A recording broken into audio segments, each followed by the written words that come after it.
Welcome to Bad Dice, the UK's first Warhammer Fantasy Battle podcast. We bring you news, reviews and updates from all around the UK tournament scene.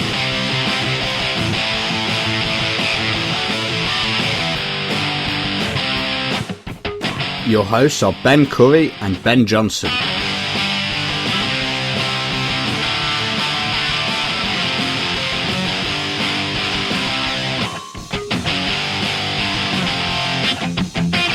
We hope you enjoy the show, and if you do, be sure to let us know. You can contact us on thebens@baddice.co.uk or leave a positive review on iTunes.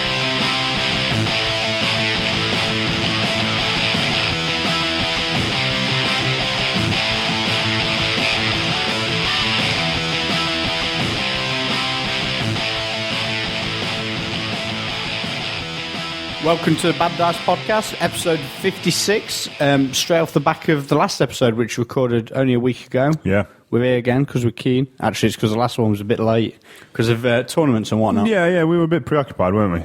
Yeah, so we've got all sorts to talk about in this episode. There's lots of news. There's been Orcs and Goblins are now out for pre-order. The Dark Eldar have just had a new range of figures gone up. Yeah, it's gone up today, hasn't it? Yep, on the GW website. And we've also got a special guest coming in later in the show, Mark Wildman, fresh off his string of resounding victories with his Beastman army. And Best Painted as well. Yeah, a couple of Best Painted awards. He's coming in later to chat to us all about the Beastman and how he's making them work in 8th edition. So, can you say Herdstone? yeah, it seems that way, doesn't it?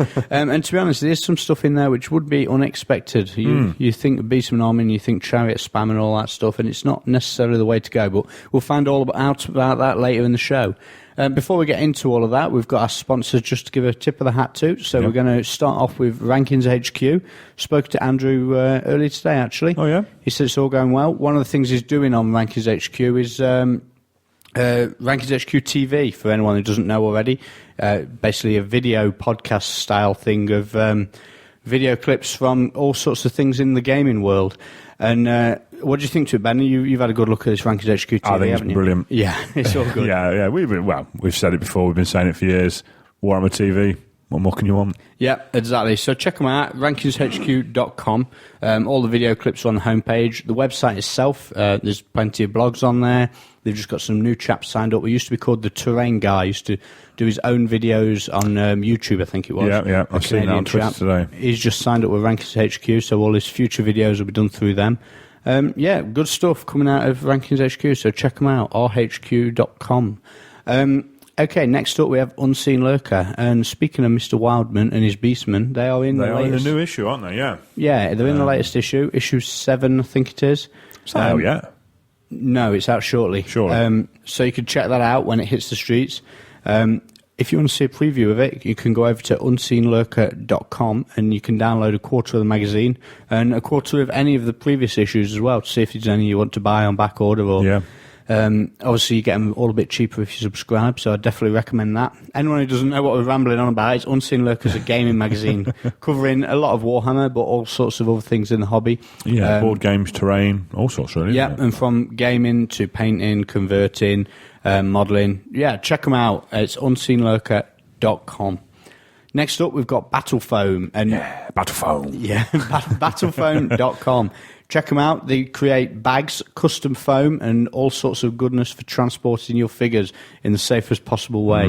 I can't say enough how much I'm loving my new Battle Foam 720 bag, custom foam. Yep. I'm with you there. All cut out for all my shapes. And we're going to get into some big new models later on when we talk about the Orc and Goblin stuff. Yeah. I can't wait to see what they do with the big spiders, because I'm sure there'll be a custom foam coming out for the new Arachnok spider. It'd be so deep, though, wouldn't it? Yeah, it would. It must be 6-inch deep. Yeah. So, yeah, I'm sure you'll need a case with 3 of them in. Yeah. Damn right.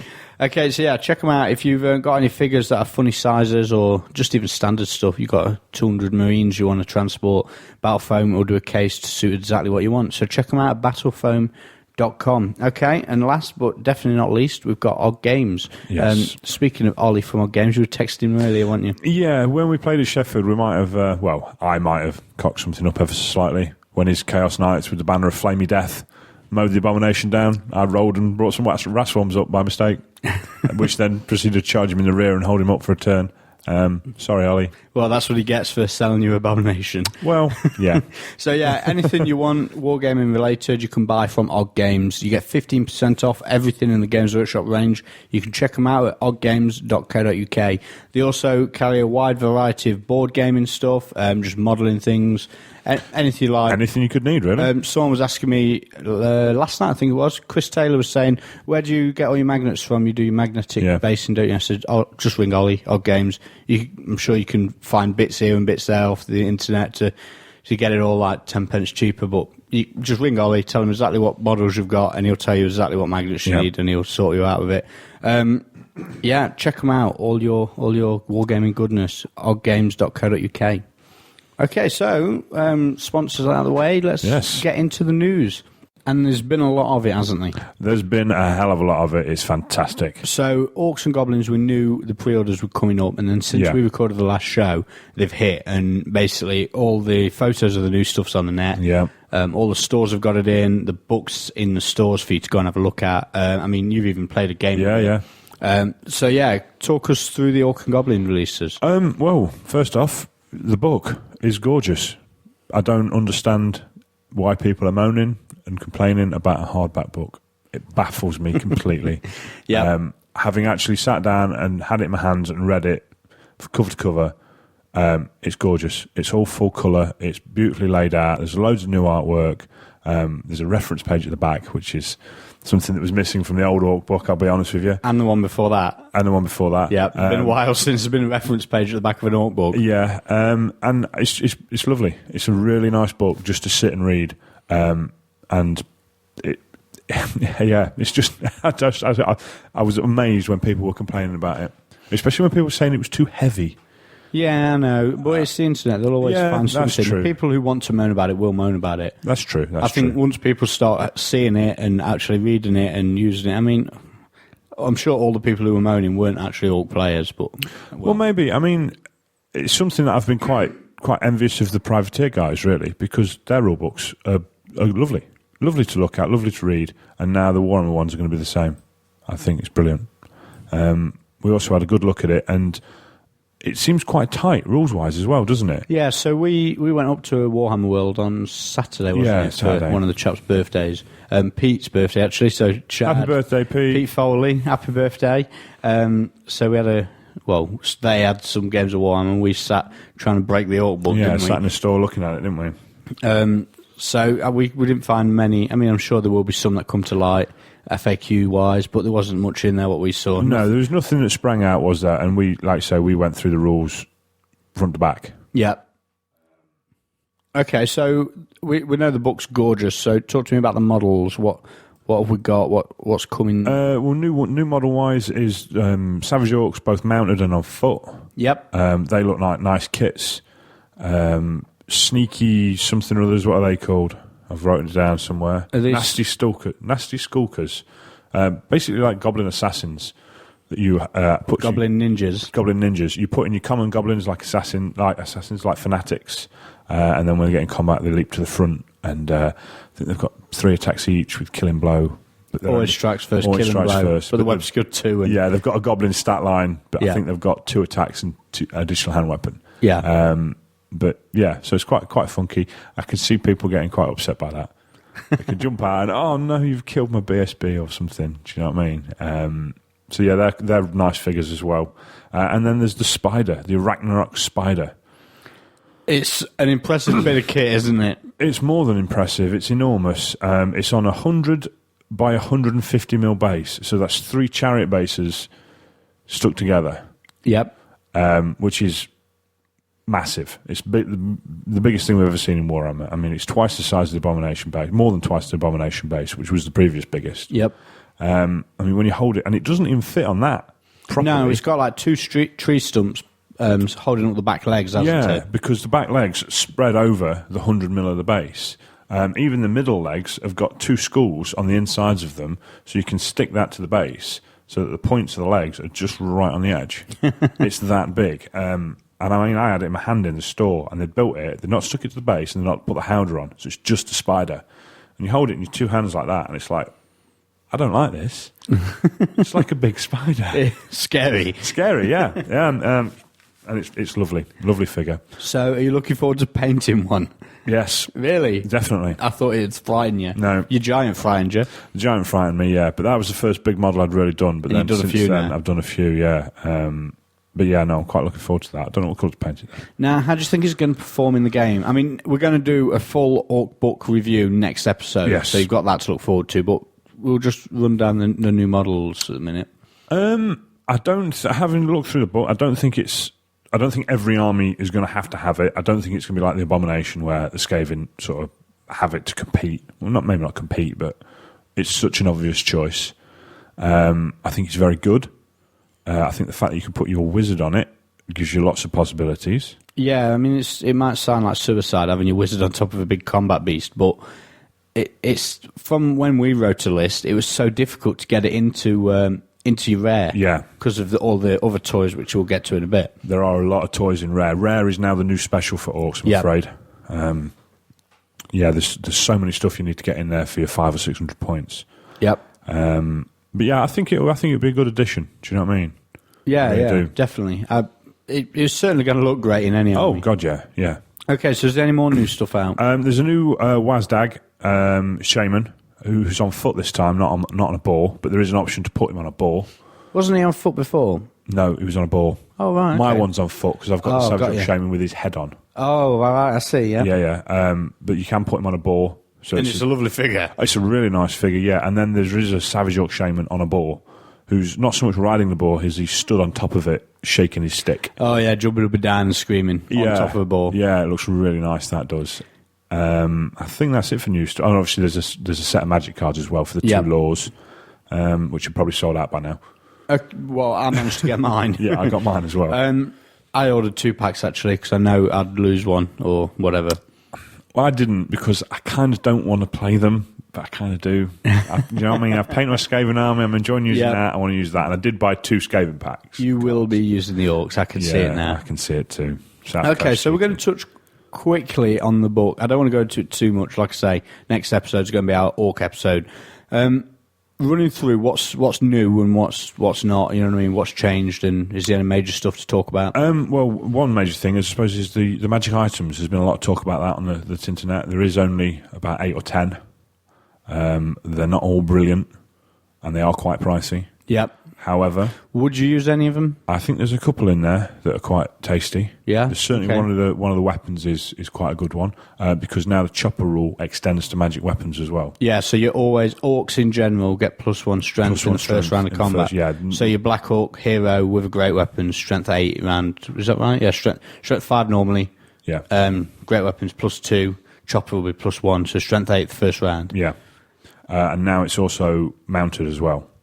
Yeah. So yeah, Savage Orc Boar Boys with spears running at the big ones are strength 6. Yeah. That's quite good. Very, very good. I don't think you give them that. I think you give them additional weapons. Yeah. Do you know what I mean? 3 attacks at strength 5 in the first round. Yeah, I think you're right. Might be right there. Big ones or not, and they've got a lot cheaper as well, which is nice. One of the things which, I mean, we've saw straight away in the book, but I don't think the internet's been jumping up and down on yet, is the pump wagons. Yeah. They're kind of spectacular, They aren't are kind of incredible. They're rare. I think they're about 40 points basic, and at basic level, they're exactly the same as they were. Random move, 2d6, strength 4 attacks. The Snotlings have now got a shooting attack, which is like strength 2, but it's no armor saves, which, again, I can see that upsetting a few people. Which means my Snotlings can stand and fire. Yeah, I just killed 3 of your knights. Is it not only stand and fire? You can't use it as a normal shooting attack, can you? No, I think it's just normal shooting attack. Oh, okay, fair enough. I think it's like the Noblars with the sharp stuff, basically. And then you can upgrade them. I think there's 4 upgrades. One of them increases the distance, so they're going to go 3d6 instead of 2d6. One increases the strength of the impact hits. One increases the number of the impact hits. No, it's not increases the number. It makes it no armor saves for the first one. Oh, right, got you. And then one of them makes it fly. Well, not so much fly, but it can glide over. Yeah, it jumps over difficult ground, doesn't it? Yeah, so it doesn't smash itself to pieces. So, and tooled up the 90 points each? Tooled up the 90 points, and they've got a special rule that's called pump faster, which means that if they choose to, they can add an extra dice. And the only downside of this is... if you roll 2 1s, you go random direction. Yeah, but you get that on just 2 dice anyway, don't you? You get that on your 2 dice anyway, but yeah. increasing your chance. So for 90 points, you get a pump wagon that can go 4d6, random move. So you can't flee from it. Can't flee from it. Can't stand on fire. Can't stand on fire. That does 2d6, strength 5, no armor save, impact hits. I thought you could increase that to 3d6. I don't think so. I think there's 4 upgrades: the no armor saves, the movement, the fly, and the strength. Okay, well, we'll know all this for sure by the book review episode next week. And they are pretty tasty, aren't they? Very tasty. So the list we wrote was what? 4. 4 of them and 2 Mangler Squigs, which are the new... And when we say 4, we're not messing that up. You can take 4. Yep. It says so. Yep. You're not limited to your 2 like you would be normally for rares. No, it's 2 per rare choice, and you can have 2 rare choices, so 4. Then 2 Mangler Squigs, which are the new type of squig. Yeah, that's a new unit. Basically, it's a squig fanatic, isn't it? It's 2 squigs chained together, so you can imagine the damage that can do. Works very similar to a fanatic, apart from its strength 6. Bounces forward like a pump wagon would, but as soon as it hits the enemy, instead of charging, it goes straight through like a fanatic, and then from there on out, it counts as the handlers have been munched, and, and it goes the squigs random. are going wild, and they go random. And if you roll a double, they run into each other. Is that right? Yeah, something like that. And die, yeah. One of the things that jumped out at me was trolls, single trolls. Yep, 7 single trolls. Yeah, because you can have river trolls, normal troll, and stone trolls, so you can have 3 out your special, and then 2 lots of 2 out your rare, 7 single trolls. Your fast cav's all in there still, isn't it? Fast cav's all in there, but it's a lot cheaper. Now your boys have got a bit more expensive, so there's 6 points a model now, aren't Yeah. they? What do you think? I think you do Savage Orcs, to be honest with you now. Yeah. Now with the chopper rule and immune psychology, I think Savage Orcs would be very good instead of regular boys. I think You might be right there because the core. Because the core, yeah, they fill up your slots. As obviously you've got your BSB there to reroll your frenzy in case that's a problem, and you've got multiple small units of crap to stand in front of them if you don't want them to charge. So yeah, Animosity's changed a little bit. I think I'd have to see how that plays out a bit more to whether it's better or worse. Pass judgment on it. Yeah, the war's radically different. It's not much cop anymore, is it, compared to the old one? No, I think it's still got its uses though. But no, there's no magical move anymore. No war move or no war spell, which I know has upset a lot of people. So talking about the spells, there's still 2 decks, isn't there? Still 2 big decks, war, big little war, war. little war, yeah. Magic mushrooms are the new hotness. Aren't Yeah, they are the new hotness. Night goblins now come with the raw magic mushrooms. You don't buy it for them anymore. Every time you cast a spell, you must add a dice. And it's not a power dice. It explicitly states it's not a power dice. So you could chuck 6 power dice, and then you have to throw a magic mushroom. Magic mushroom, so it'll be 7 dice basically. Yes. What happens if you roll a 1? If you roll a 1, you roll on a little, not so much a table, but you roll a dice. On a 1, 2, 3, nothing happens. Carry on. On a 4, 5, 6, you take a wound and the spell fails automatically, unless it was cast with irresistible force. Okay. However, the mushroom doesn't cause irresistible force. So you throw 2 dice normally, 5 and a 6. You chuck your mushroom and that's a 6. It's not irresistible. Okay, got you. Does it cause a miscast? No. No. All right. It just does its thing. Yeah, basically. And then you roll on your little semi-table, see what happens. It's a Jeremy Vettok special, isn't it? It is, yes. A lot of tables. A lot of tables. War Machines are all in there still. Some new tables for the Doom Diver. The Doom Diver's got so much better. Yep. It can now redirect D6 inches, which is just stunning. It's got its own misfire table, which is fantastic. Back to the old days. Back to the old days. So it now bounces along the floor and kills all sorts of stuff. Trying to think what else has changed drastically. So back to the spells. So the one that jumps out for me was it Itchy Annoyance or something like that? Something like that. The goblin reaches into his armpits and throws nastiness at you. And you get a D6 off your movement and your initiative, and it's an 8 to cast. That was stunning to me. There's a teleport spell. Mork or Gork, one of them reaches down, picks your unit up, and moves it up to 3d6 inches of the original position. Imagine that on a Night Goblin unit loaded with fanatics. Or on a Mangler Squig. Yeah. There is, what's else in there? There's a Purple Sun style spell cast on a 15. Curse of the Bad Moon, I believe. Cast on a 15, you roll a d3.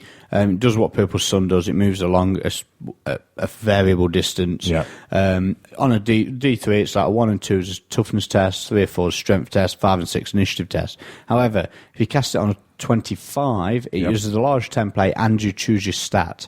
So, you know what I mean? You It's the multi-purpose Purple Sun. Exactly. Basically. And then when you combining that with your itchy annoyance, minus d6 initiative, and then choosing your Purple Sun spell, Things die. Even your Chaos Warriors with initiative 5 and 6. Yes. Die. Fall in holes quickly. Yeah, definitely. And there's also the souped-up foot of Gork now as well that continues on a 4+. Yeah. And can stomp on the same unit more than once. Yep, keep stomping. Stomp. Stomp. So there's some fantastic spells. Yeah. So overall, I'm really impressed by the book, the whole army. The one thing which has really, really left a sour taste, unfortunately, is the new Orc Boys.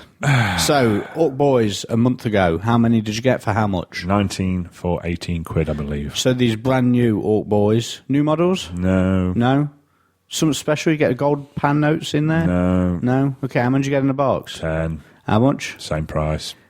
What a fucking ball ache. What a bollock drop. That is... What a piss take. We don't like to complain about prices, do we? But it is a kick in the nuts. That, though, is a bit rough. It's the only thing that leaves a sour taste about the new release. Everything else has been spectacular in my eyes, except that one thing. Yeah, I mean, I've not got... The Savage Orcs have come out and they're 18 quid for 10. I've not got an issue with that. They're new. That's the price. Buy it, don't buy it. It's up to you. The current Orcs have been out how long? You think maybe as long as, 10 years? I bet it's not far off. And... I don't know. Like I say, sour taste. Yeah, that's the one rough one that you can't justify. You can't defend. But the good news is you can build an army without using any orcs. You can. So yeah, go ahead. But yeah, I'm looking. I'm trying. I'd like to take them to the South Coast. I was even texting the organizer, Mr. Heelan, regarding the comp. To see what it'd be. To see what it'd be. Just see if you need to paint 3 spiders. Just to put the feelers out there. I can see it happening. I think you will. Anyway, so moving away from the orcs, because as fantastic as they are, and we could spend 2-3 hours on them, and we will next episode. Yes. There's been some more releases from Games Workshop, new models. Yeah, the Dark Eldar sort of second or third wave, whatever they want to call it, has gone up today. Yeah. And it's got all the Beastmaster guys on there. Now, I don't really know what they do in the game. So the pick of the bunch for me was a Succubus. Succubus, yeah, like the character sort of handler model, isn't it? I don't know if it's I don't know. It's got a whip and a halberd type thing. Looks like a Dark Elf Beastmaster. Yeah, and I'm sure it'll get used as one. I'm sure it will too. It is stunning, and you've said on the notes you've made here, Jez Goodwin is best, and I have to agree. It's spectacular. Yeah. The figure is just. It's a masterpiece. Yeah, I'll be buying one of them and painting it. That's for sure. To be honest, mate, all the Dark Eldar range, there's not a bad thing in it. No. Do you know what I mean?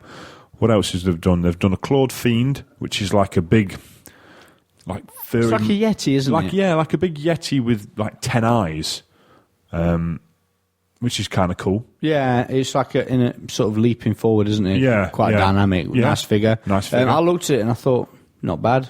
Quite small, and then you said, "Oh, it's on a 40mm base." So then it's like, "Wow, it's massive." Yeah.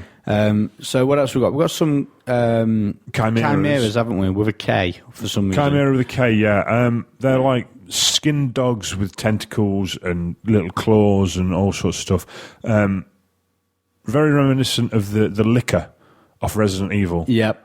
Do you know what I mean? That sort of look to it, and I think they're lovely. Yeah, they are really nice figures. Now, I know a lot of people have used these already as like unit fillers in Warhammer for the demons and the Dark Elf armies. And, I mean, Chris Tomlin was twittering today saying, right, I'll be replacing all my old ones with these new ones. Absolutely. And they're lovely figures. There's also a Beastmaster, which, excuse me, is now on one of the surfboard, Ravener, Raider?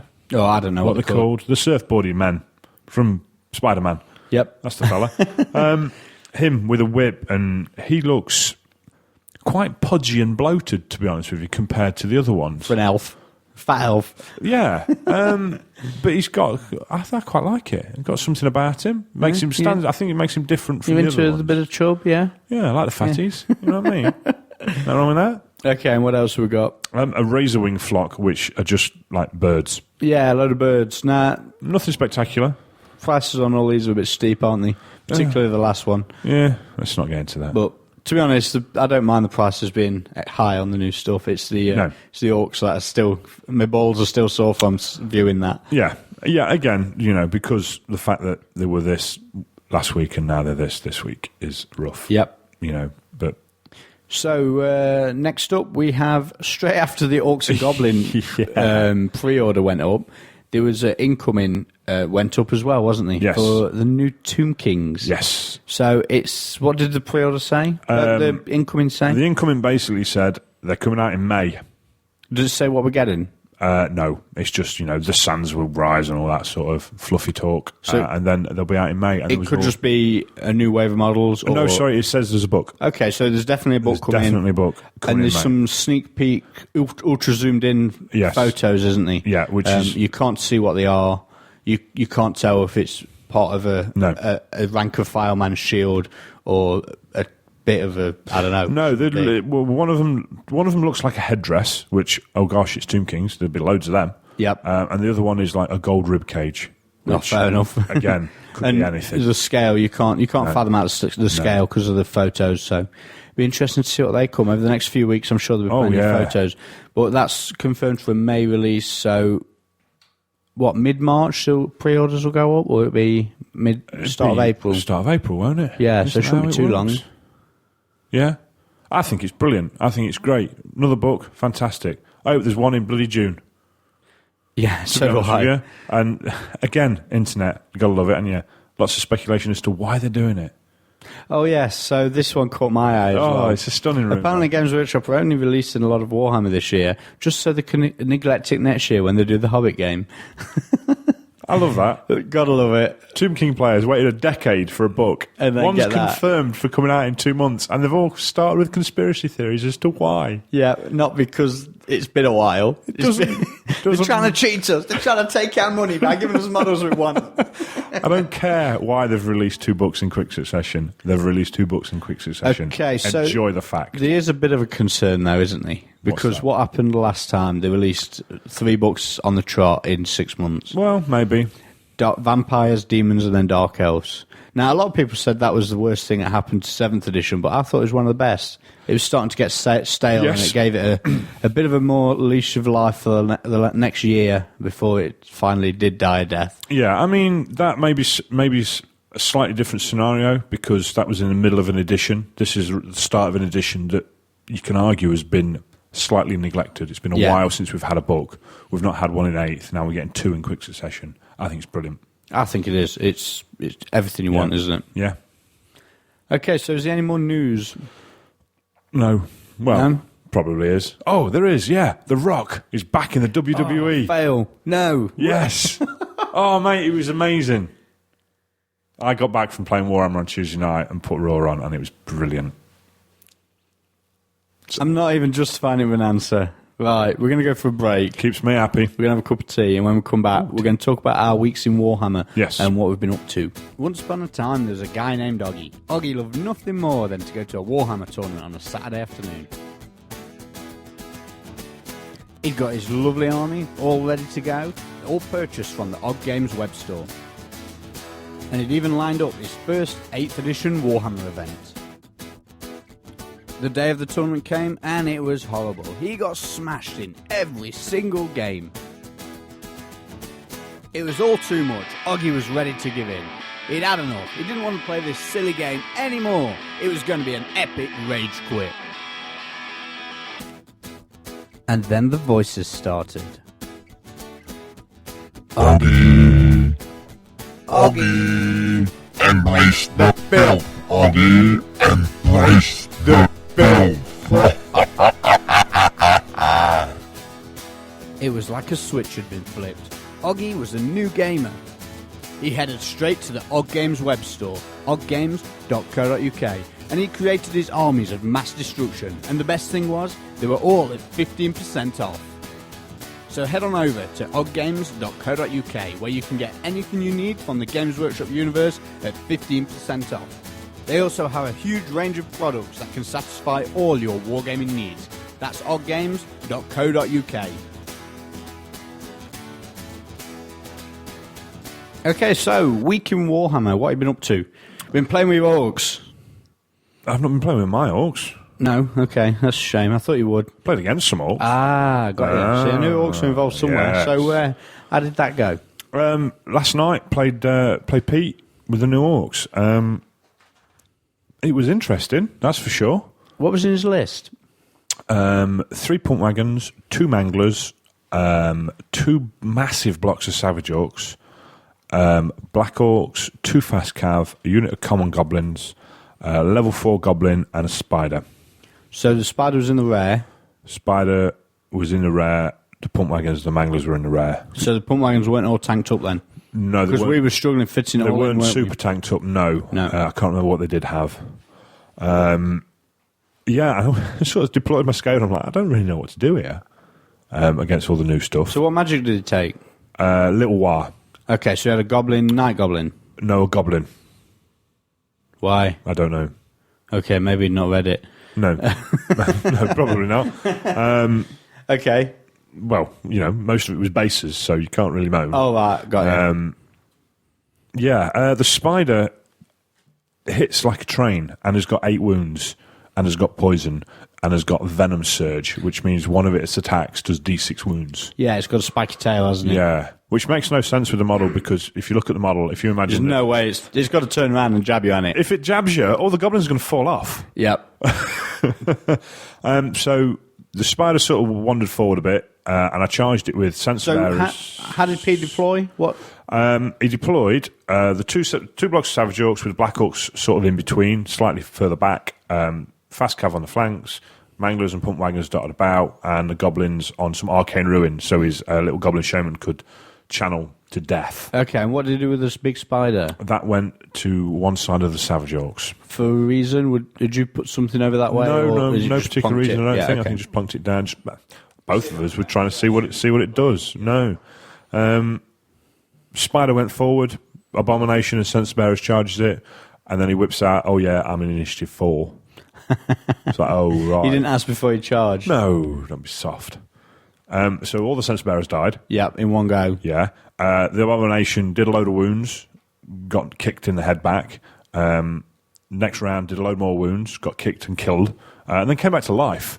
Oh, nice. I've never done that before. Came back to life on 4 wounds. Yeah. And charged the spider again and killed it. You killed the spider. Yeah. And then did the A-bomb go down to other stuff? Or because the orcs always had a problem with the Abomination, didn't they? Yeah. To be honest with you, they probably still have to an extent. Because they can't have magic banners on the Savage Orcs or the boys, can they? No, you can have it on the big uns and the cavalry. Yep. Cavalry big uns, I think. Maybe not regular guys. So, yeah, you struggle to get flaming in there. Other than the banner. Is there a flaming sword in the rulebook? Sorry, I'm being attacked by a cat. It's all right. Leave him there. There's not a flaming sword in the rulebook. No, there's a flaming banner in the rulebook. Yeah, so that's all you've got for the flaming. Obviously, the spider did kill it. And I think the spider had 3, maybe 4 wounds left. Really? Yeah. Wow, so it took 2 rounds of Abomination. Maybe not as many as that, but it certainly had wounds left, and then it took me charging it again, another round of impact hits, another round of fighting to kill it. Yep. So, yeah. It's down to the big equaler there is the Venom Surge with the D6 wounds. If he gets the D6 wounds through, yeah. Yeah, it's killing you dead. The Mangler Squigs were impressive and a pain. One of them died straight away to Gutter Runners. They just scouted in front of it. And shot it. And poisoned it to death in the first turn. The other one, it was just... it wouldn't die. It just kept coming towards me. And in the end, I had to stand slaves on it, which then take 3d6 strength 6 hits. Because but the slaves. But the slaves. But I can see them, and they're very cheap. They're only like 60 points. But they do phenomenal amounts of damage. If they get into your lines, they can, of course, have it. Yeah. Is it 2d6 the bounce or 3d6? It's 3d6 they move, and then they do 2d6 hits. Wow, so if they move a big, 15 or something in the first round, you could be in a lot of bother. Oh, yeah, and especially if they get down the side of you, and then along you, It's horrible. So you've got to deal with them, which then means you can't put any shooting or magic into the blocks, which is great, because then the blocks get there at full strength.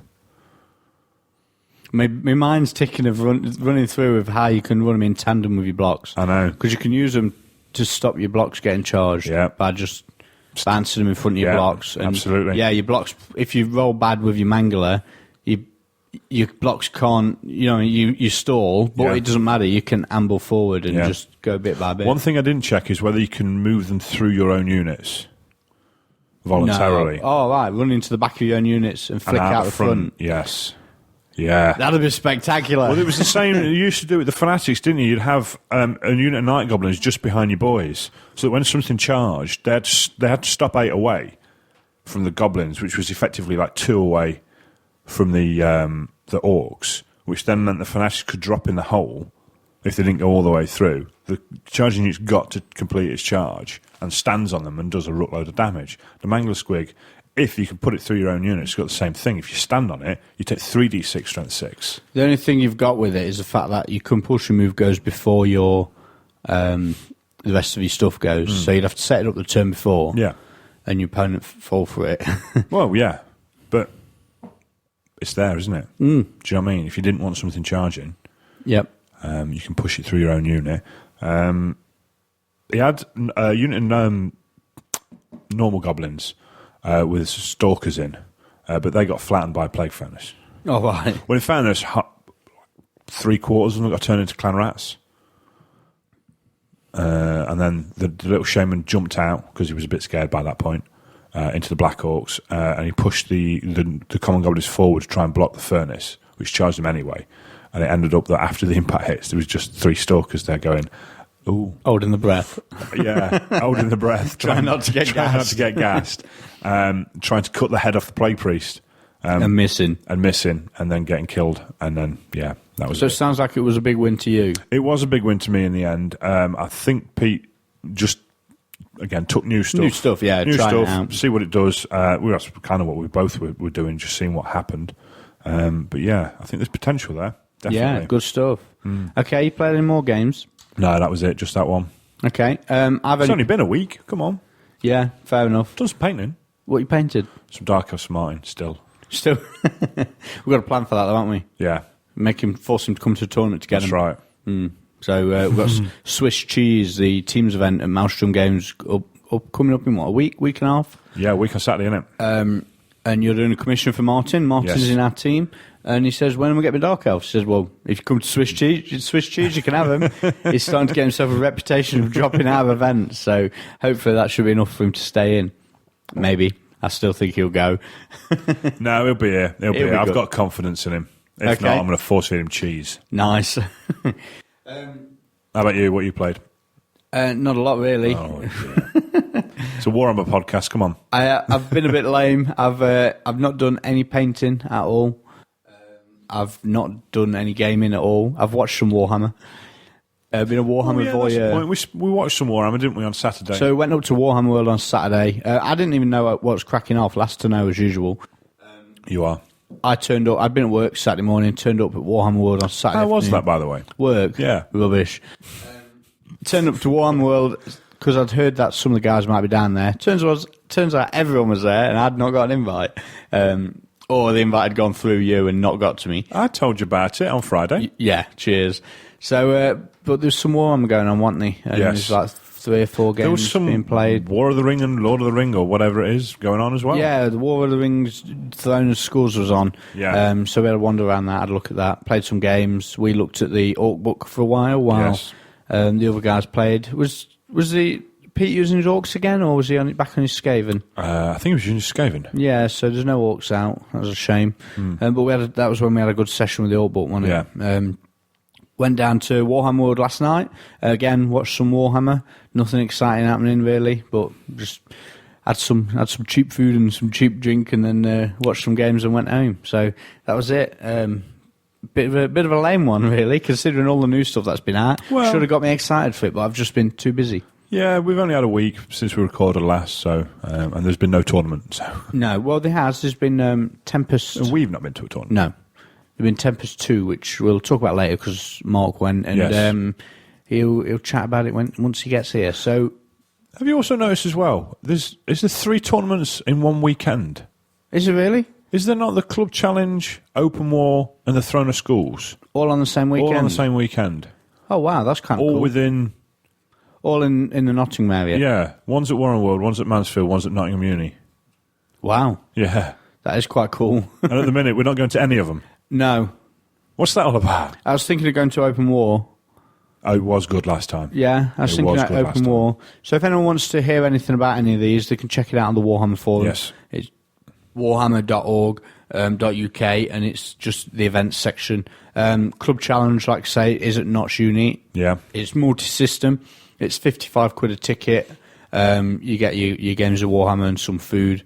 There's more packages available for... They've got accommodation packages. Yeah, if you want accommodation. Haven't they? You can get anything from just your gaming and your food to a full 2-night stay with meals, breakfast, evening meals, everything.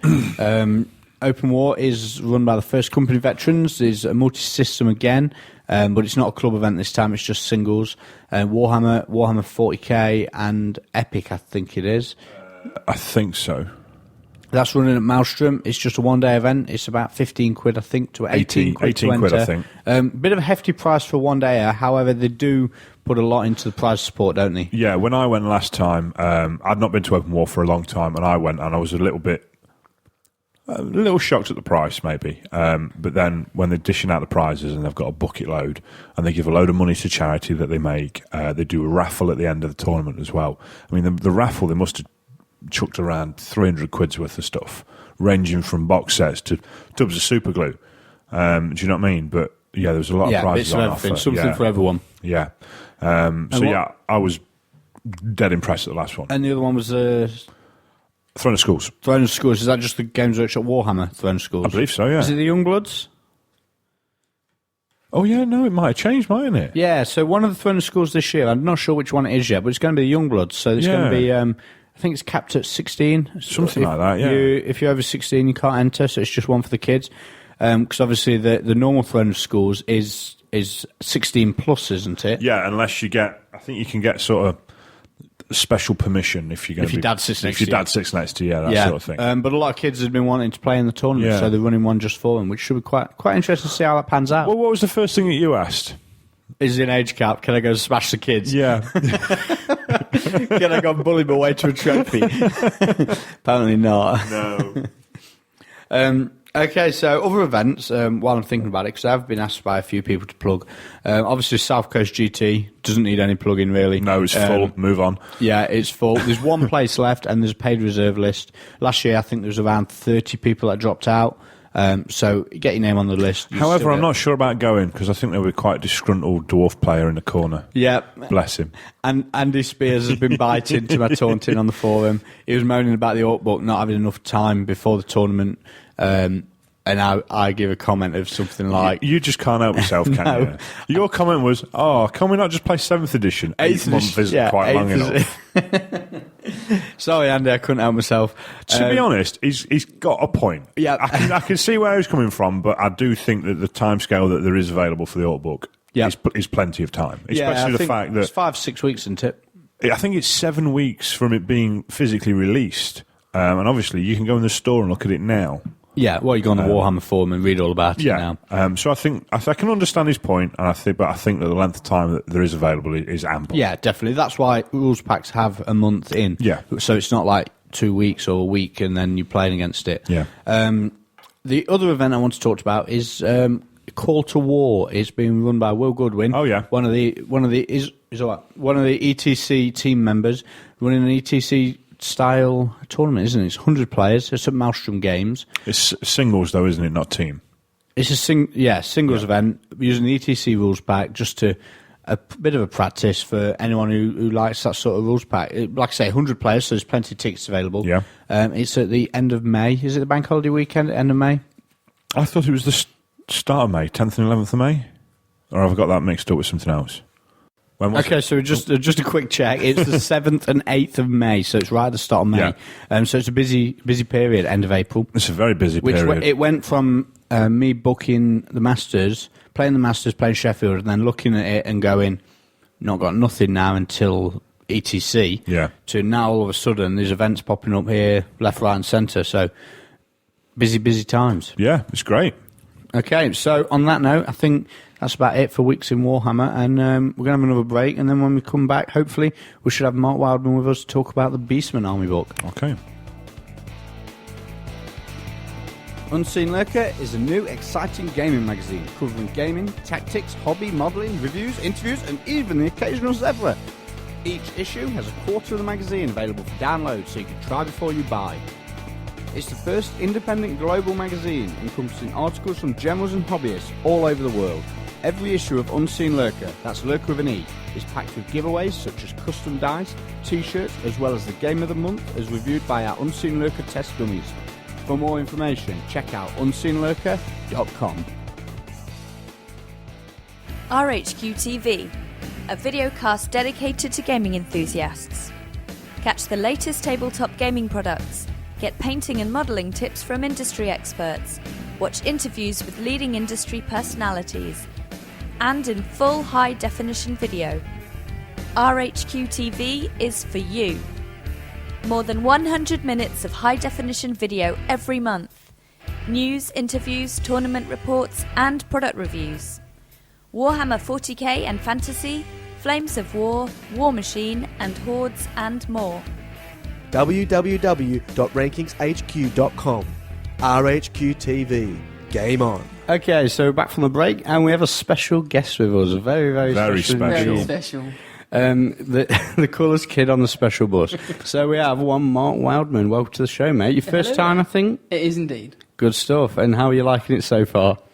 Interesting. Interesting. I've got to be careful what I say. Yep, definitely. We've warned him. Okay, so we have Mark on the show because I suppose he's doing all right with the Beastman. I He's think. rocking them, isn't he? Yeah, we've a few events in with him in 8th edition and doing quite well. A few trophies. Third tournament with them. Yeah, and you picked up some trophies, both for your painting and your playing, so it's not all bad. It's usually just the painting, isn't it, with Beastman? Yeah. Beastman player, gets loads of trophies, they're all painting awards, or sportsmanship Or awards. sportsman, yeah. But you have actually got some general awards as well. So Yeah.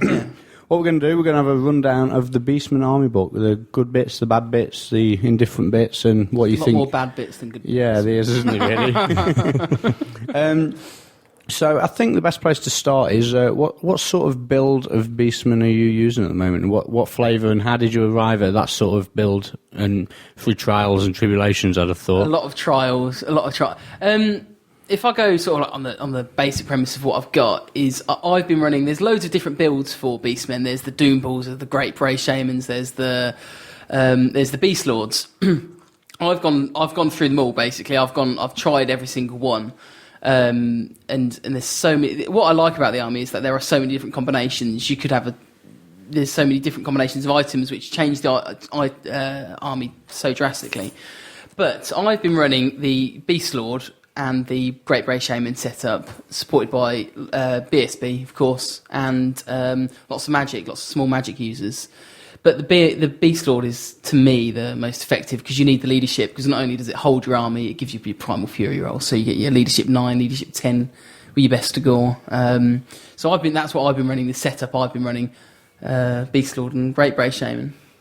The pair of them together? Yeah, because they support each other quite nicely. I've done different combinations with the level 4 as well, like the Beast Lord. The Beast Lord's usually got the stubborn hat, and I'll probably explain a bit later why he needs the stubborn hat. But the Great Bray Shaman, his magic lore is really... It brings a lot to the army. I've done a lot with the level 4 beasts, because that's just brilliant combination with the army, make your units tougher. Yeah. But last weekend I went to Tempest. I took Death as the last sort of change in my army. And it is even more effective because you've got a range bit. You've got lots of ranged attacks, sniping out characters and Purple Sun in, and you've still got buffs and debuffs for the army as well. So Death, personally, is a better option than Beasts, more so. So yeah, that's what I've been running. So did you come about to this decision on your magic lore? You're running a lot of level 2s still, are you, to support the level 4 or not? Yeah. Well, I've got a combination, and it got a lot of talk and a lot of flack actually. Yeah. The combination, the magic, it makes the army work effectively. I've got what you've got is going into the Shard of the Herdstone, really, where you've got the Herdstone, which gives you loads of extra magic dice, and for each wizard within 6. So you've got like a little bit of bunker with lots of level 1 wizards giving you shed loads of magic dice, and you can guarantee sort of like 6 dice magic phase per turn to 10 dice, 12 dice pretty easily if you roll well enough.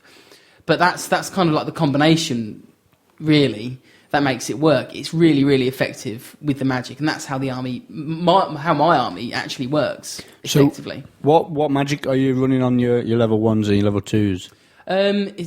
Depending on what I've got, depending on how many points I'm using, how many what comp there is at the tournament, maybe. But I'm usually running 2 Shadows level 1s and 1 level 1 Beast. Okay. So I've got all the basic signature spells, basically. Yeah, so that's 4 wizards, so 4 extra dice with your stone. Per turn. Yeah. And you roll, what's an average roll? 7. Let's say 7, so 4 dice plus. So you've got 7 plus 4. I've got 11 dice before I roll any channels. Yeah, and 4 dice to channel with as well. Exactly. Yeah. And then you've got the opponent who's got 4 dispel dice plus 2 channels maybe. Yeah. And then with death, you can have obviously extra dice on top of that. So you've got a really brutal magic phase. Plus as well, your Herdstones, I just looked in the book here, it's enchanted, it's not arcane. No. So you can still have scrolls. You can put it on You your don't have to have it on a wizard. Yeah. You can have it on your BSB if you want to. So obviously, I mean, the magic, it does go a long way towards helping the army, but it isn't the whole thing, is it? Surely not. Yes and no, I'd say. Going back, I mean, talking about the rest of the army, you've got lots of mediocre troops. I mean, you look at the stat line of the Gore, you've got above average movement, slightly above average weapon skill. They're tough. They're the strength. They're very human stat line, but with extra toughness and move. That's it, basically. So, and there's no armor. So the army itself isn't great. It's not very effective. It's the magic which then makes it so much different. Because the magic's so effective, you've got, I mean, the way I've been running my list, if I talk about the rest of my list, because you need to understand the magic, you need to know the rest of the list. I usually run sort of like a big block of 40 Gore with the BSB with the +1 strength banner. So you've got, what's that? With additional hand weapons, that's 40 attacks, strength 4 with Primal Fury with Hatred. If you've got that big block, then you've got the simple signature spells of like Shadow, -D3 weapon skill, -D3 initiative, and then you've got the beast buffing spells, +1 strength and toughness for the unit. Because your magic's so effective, anything in combat that goes into that big block, you can just do like a very simple 2 dice -D3 weapon skill, and you can hammer that until they're like weapon skill 1. So your opponent's hitting you on 5s, you're hitting on 3s with rerolls at strength 4. Then if you get the +1 strength and toughness on, you've got strength 5, toughness 5, block of 40 Gore, and your weapon skill 1. Yeah. Is it not a big ask to get the spells off, or do you normally get them through? Because you've got so many, like I say, if you roll 7 on your magic dice, because you 90% of the time, I say 90%, you've probably got 11, 12 magic dice. What they're thinking in the back of their head is, right, they can have -D3 weapon skill, but if they let all of that off, whatever the unit of Gore is fighting is going to get bummed effectively. But then if they don't stop that and let it through, that's great.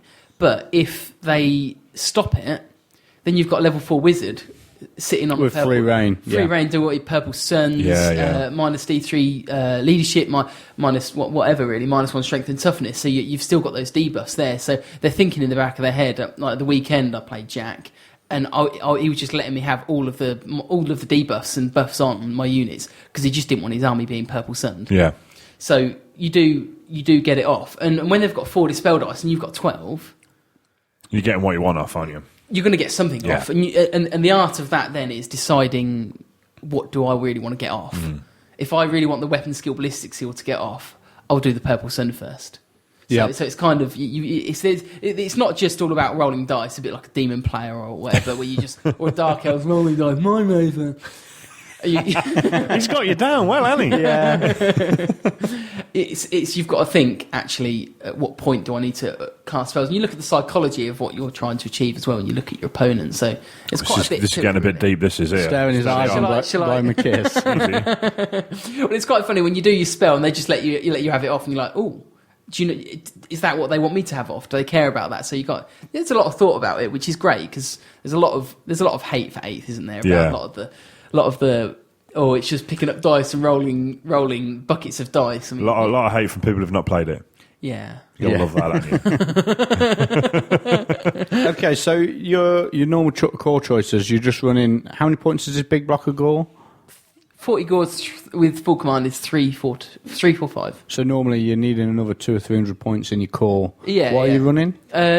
My core usually if I go through like the basic sort of 2,400 list, I'll have maybe 1 or 2 small chariots which sit back, protect flanks. They're not game breaking. The chariots, they're all right. But what I do have is a block of 30 Ungor. Sitting at the back, who are a bunker for the wizards. Yeah, just pile all your characters in. Exactly, yeah. Stick them on the side, and even so, even if you stick them on the side, you're losing less casualties if your wizards start miscasting. Yep. Because you're losing as many die because the base size is different. Yeah. You've got so you can lose like 3 or 4 Ungor if you miscast. Yeah, because he's got to go outside the unit. Exactly. Yeah. So that's quite clever. Yep. They sit at the back as well, and obviously they need a lot of fire because you've got 30 models plus you've got 33 models in that unit. If you want to panic them, you've got to dedicate a lot of fire to them. If you're shooting them, you've got the 40 gore. The 40 gore are running at you. Yeah. And so you've got to deal with them. So that's really what their job is, just a bunker. I've tried thinking of ways around it. Like I've seen some people like Singe, he runs 10 Ungor Raiders as a bunker, a little bit more flexible, but. There's only 10 of them. Exactly, yeah. And you could do a long range magic missile. Yeah, one fireball and you're taking a panic test, aren't you? Yeah. And if your general's not near, your leadership's 7. Yep. So protection against panic just by having a lot of them. A lot of them, and they're not expensive. What is it, 170 points? 5 points a model. Yeah, they're all right. Surprised that with gore are 8 points with an additional hand weapon. Yeah, compared to an Ungor with 5. Yeah, they're a lot. People get shocked really. I get their weapon skill 4, so it's slightly above average that, and the toughness 4, which is it's all right.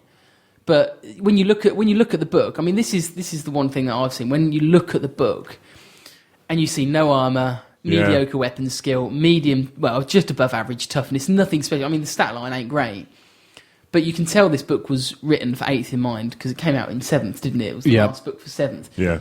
Because when you start getting the buffs in, that's when you start seeing the effectiveness of the blocks. And the magic items in the rulebook, I imagine they give you. Do you use a lot of them? Yeah, most of them. Yeah, because you've got the 4 up board, which you need. You've got I was just saying to you that earlier, wasn't I? That when I first got the book, you look through the magic item section, and you're like, I don't think there's anything in there that I wish I could take in my army. No, yeah. There's a couple of really nice items in there, and we can talk about that later because I think that's again there's a few more key bits to it. But I can always remember when it was at the Throne of Skulls. I think it was the final. I think when this came out. I can't remember the exact date, but I remember Phil Kelly playing Mikey. Yeah. At the GT final. Yeah. What's that? 62. The 6th of the 2nd. Oh, right, 6th of Feb, 2010. Oh, right, okay. Sorry, I wasn't knowing. So it was the Throne of Skulls final. Phil Kelly came down on the Saturday night, didn't he? And I can remember there was a couple of Beastmen players, I think, who'd read the book and gone, oh my god, this is rubbish. You've got no ward saves, you haven't got all the old Beastmen rules. And I think there was a lot of hate for it. And I can see why. I mean, only up until recently I've been saying Beasts of Gash. I've really not and I thought, but only up until recently I've actually seen the good side to them. So what is the good side to the Beastmen? Is it some secret that only you know? Clearly, no. You and Singe sharing it. Yeah, secret society. You see, the good side of beasts. I still think it's a combination of. Don't put your hand over your mouth while you speak to the mic, Mark. Dude, it took me 50-odd episodes to get that one. Oh, really? Okay. Yeah. Okay. So if I go like this, ooh, trapped down a well. Serious, come on. Yeah, go for it. So you obviously played a lot of games to get your build down. Yeah, a lot. So back to what we were saying earlier, you've settled on your lord choices, your heroes, your core is pretty much your Ungor bunker, your gores. Yeah. But some baby chariots. Now, the special slots is where it's starting to get interesting, isn't it, really, with these, the razor gores, the big pigs. Yeah. Yes and no, really. I think the most important special choices are harpies above anything else, followed closely by Bestigor. Yeah. Harpies just give you that. Before, I was explaining about how the magic works so effectively. The harpies give you control over what your blocks get hit by, yeah. and at what point, more importantly, the Harpies control the fact you get hit and then an overrun, or you charge into them when you have a magic phase. So you're not getting charged, then they get their magic phase to do what they want. So the Harpies are great in that respect, where you can block paths. I've only got one unit at the moment, but I really want two. It just requires painting them, really. But I just think that they're absolutely integral to the way I run my games. Obviously, like I said before, there's so many different Beastmen lists. And I think the way I run mine is the Harpies are great. So they would say they're the most important one. I don't bother with Scout. I was just going to say that. Do you ever bother with that? Sometimes it's quite nice what it does let me do, because I always put mine behind whenever I've deployed them on the other side of the board or whatever. They just die. They don't get the support or whatever. So but if they have Scout, they go at the very end, and obviously I can put them where I want to, behind the right block or whatever. But they're so quick. I mean, 20 inches, you can redeploy practically anywhere. Do you think that the Scout may be better now in 8th edition with the changes to the rules, though? A little bit. Before, you struggled to sort of get them anywhere, really, didn't you? Yeah, and you obviously had to be out of line of sight and stuff like that. So it was all right, but it's nice. And I think against a player where they forget you may have a Scout, so they put their war machine out in the middle of nowhere or something like that. So, but for a player who knows what they're doing, they'll protect all their flanks and whatnot. So I kind of the way I use Scout, if I take them, I did last weekend actually, was the fact they go at the very end, and you can actually put them in your deployment in the right place, in the right setup. So that's the way I would use the Scout.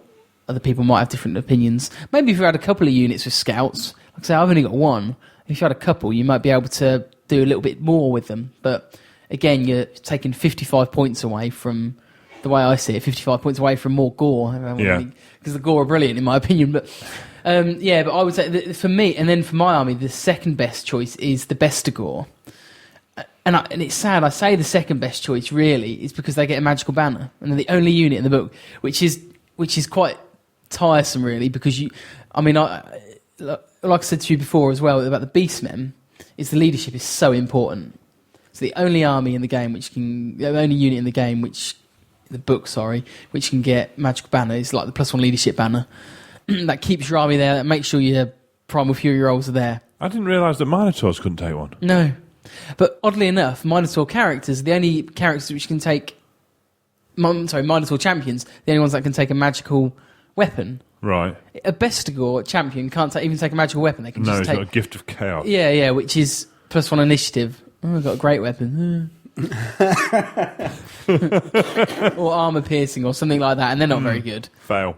Yeah, it's a nice little gesture. That's about it. Maybe you could do a nice little conversion with, I don't know. But the reason the Bestigors are nice as well, obviously, because they've got great weapons and they can hold up they're quite pokey in that respect. But so, how big do you run your Bestigor block? I'm running 24 at the moment, a nice medium-sized unit, really to be a bit of a bunker for even a Great Bray Shaman. Because I don't always put the characters in the same units. You know, people have their army set up and their level 1 goes with the 10 crossbowmen, their level 4 goes with the greatswords.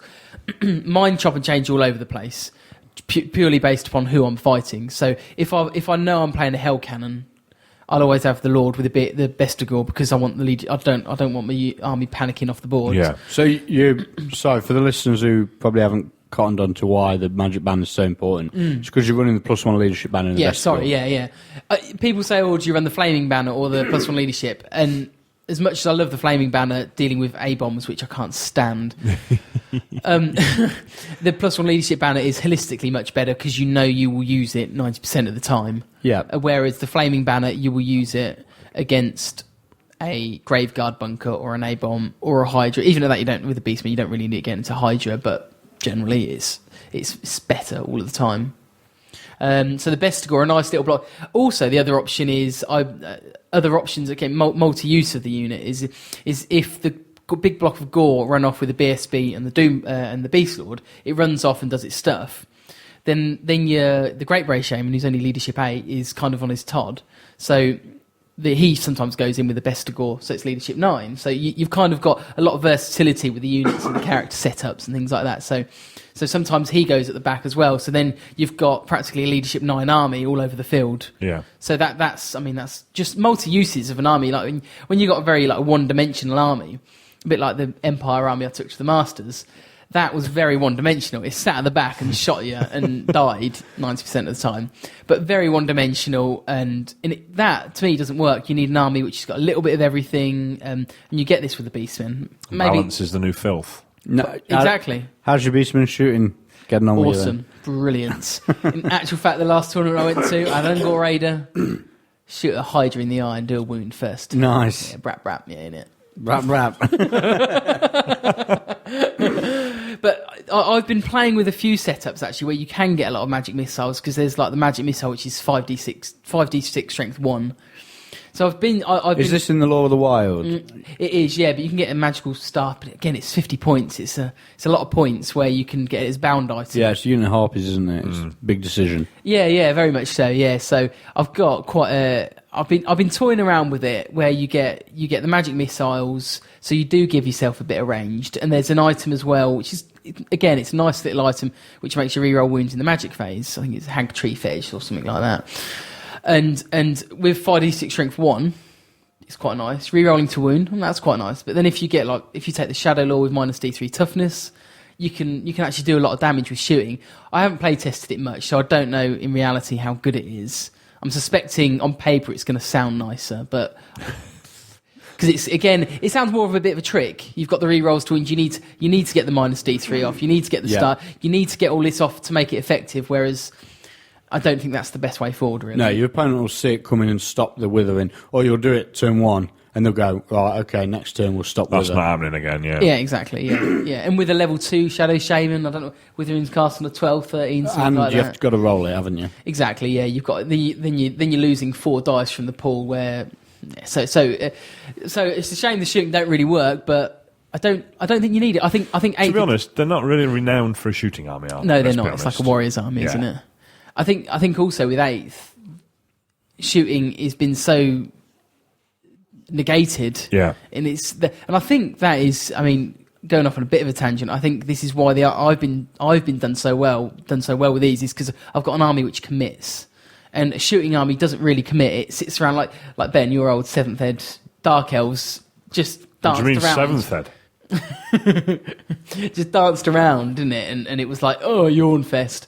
But it worked, didn't it? It was brutal, and that worked. Whereas in this edition, because things don't give away half points, you need to wipe everything out that's in front of you. And the Beastmen blocks that I've been running do that quite effectively. See, he knows, and yet you're still persisting with it. I enjoy it. Sucker for punishment. Okay, so what else is in your special slots in your Beastman? I have I usually run. I've got 3 Raisegore chariots which I've built now, and I took 3 last weekend. But I usually take 2. Yeah. Again, they're a bit like the baby chariots, really. The Suscore chariots. They're really, really nice, but they don't win you the games. You can protect the flanks. There's a lot of fear about them. People get a lot scared of them than actually how good they are in reality. I've had a couple of good encounters with them where they've charged and killed like a Grey Seer on the charge or something like that. Snuck in, long charge, they get in. They're nice and they do hit hard. But now with Steadfast and ranks... A lot of attacks back as well. Yeah, I mean, they're toughness 5, so against I don't know, big blocks of clan rats or something, they're really good because they don't really get hurt. But then, equally, they struggle to win combat. So, again, they're more of a... Chariots now, to me, are more a supporting role rather than a actual winning the game role. Yeah, they're going afterwards, don't they? 1 for charging, impact hits. Yeah. Hopefully a flank. Yeah. And that's what I usually do, but they never win me the game. I mean, last weekend at Tempest, I took 7 chariots, and the only reason I took 7 was because I ran out of models to take. And 2,600 points, wasn't it? Exactly, yeah. And also the core amount had to go up as well. You had 750 points on core. Right. And I've only got my Ungor, my big block of Gore, and my chariots. That's all I've got core-wise. In actual fact, there's not much else in the core apart from dogs, but... The problem I had was I had to take so many chariots to fill up the core slots, so I just took them all, and they're easy victory points to get in 8th. Obviously, 80 victory. 4 chariots was 320 easy victory points for my opponent to get hold of. And that really weakened me. I mean, the last game last weekend was against Leggy, and he just got rid of all my chariots. And even though I killed a lot of his stuff, he still won because he got rid of all my chariots, and it's easy victory points. So What did you get rid of them with? Just Gisele's A-bomb killed about 3. Yeah, it'll do that. But again, they're nice and they've got a big scare factor. They're good for protecting flanks. But again, they don't win me the games, and that's about it really. That's all I can really say about it. I mean, they are better much of a supporting role rather than a winning role. Do you take any of the single pigs? I have done. I took them more in 7th when you had like the minimum size units. They're good at redirecting and things like that. I've currently got one as a unit filler because again it's 55 points. I'll either have a big pig or a unit harpies. And I think the harpies are better because they can fly. They can fly, yeah. It's simple as that. They die just as easy. I mean, it's toughness 5 with 3 wounds, and they've got nice impact hits. Not impact hits, +1 strength on charge. That's the thing as well. Toughness 5, it might not die. No, that's true. But when you have a single one, it's not going to do that much on its own. No, I mean, if you're just using it to stick in front of somebody and redirect them and make them overrun. My issue there is really that harpies perform that same job but much better. Yeah. Because they can go 20, they can fly, they skirmish. Yeah. Before, you couldn't really redirect with harpies that well. I guess you could, couldn't you? Yeah, you could. I'm forgetting 7th, aren't I? Yeah. They were rather good at that. They were actually, yeah, I'm talking rubbish. You were rubbish at 7th, weren't you, Mark? Shut up. I was able to take 2 tanks then, that's fine. You don't remember the beautiful Harpy Crescent? That and the Harpy line. Yeah. My big block of knights is going to charge after. Oh, yeah. Those were the days. So in your list, your rare choices, are you running some of these big monsters or are you not bothering? Or is it not at all? Not a chance. Do you know what? I take it you've given them all a try at some point. I have done, yeah. Like I say, I've gone through loads of practice games with the beasts and a lot against you, actually, Ben. Did you enjoy it? No. No, of course I did. That's a bit harsh. Oh, it's true. Yeah. They're nice. Again, I've got all the models for them. I think I've only just got my Cygor left to paint. They're darn expensive, aren't they? Jesus Christ! And the thing is, it takes so much away from the rest of the army. That's the problem I've got with them. And also because they don't have the right saves, they don't have any regen or any armor, they don't have nothing. Yeah. So they're nice. When you look at them, you think, oh wow, that's really cool. But then when it gets peppered by skinks or shot by bows or... Yeah, one round of shade shooting, dropping a couple of wounds off. Yeah. And then you've got a spell which does the same. You can get a monster for free. You can, yeah. 2 different laws do it. Yeah, very much so. And so, I've got all the models for them, and they're great to have. And do you know what? For a couple of friendly games, I'll take them, and there's a little tournament in the club I go to, and I've got a Gorgon in that. It's nice to take to that, and that's about it. I've seen some people get a lot of success out of them. They're quite nice, but if you want to be competitive with them, I would stay away from them. I've just done it quickly on my calculator. A Gorgon, 275 points, is 39.2 gore. Yeah, so it's either a block of 40 gore or your Gorgon for about the same points. Exactly, yeah. And so when you There's no contest, is there? No, not at all. I mean, I've always said if it had regen or a ward save or something. Yeah. And it doesn't make sense. I think there's something fundamentally wrong with them somewhere along the lines.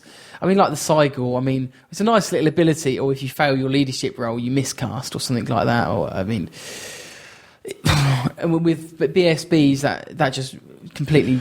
But again, I mean, that's all that's got for it, isn't it? I mean, its stats are weapon skill 2, 5 wounds, toughness 5 attacks. It's not doing anything else, is it, other than throw? Well, it's a stone throw. It gives you a bit of ranged attack. It's a stone throw. Oh, right, okay. So... But then the problem is when you've got a big combat army that works, like the big block, 2 big blocks. Then why would you want artillery? Because your blocks need to be in combat. Yeah, you're running forward, getting engaged. You're going to be landing rocks on your own troops, aren't you? Exactly. Yeah. So again, it's a nice. It gives it a nice little twist, but it's a shame really because when you compare it to like the Skaven big boys, I mean they're all really cool. I mean the Abomination is a bit stupid really, but it makes the army work. You've got the Doomwheel. They're all really nice. But they just... It's a shame, really, because they could have been really good. It could have been a nice we could have done a really good job of them. That's kind of, I must admit, that's why usually when I go to tournaments, I'll bring one of my big monsters round, because I've usually got a beast wizard. If I want to do transformation or something like that, I can do it, and I have the model there, and it just is a nice centre point for it. Yeah, so one of your fans have written in. My many fans.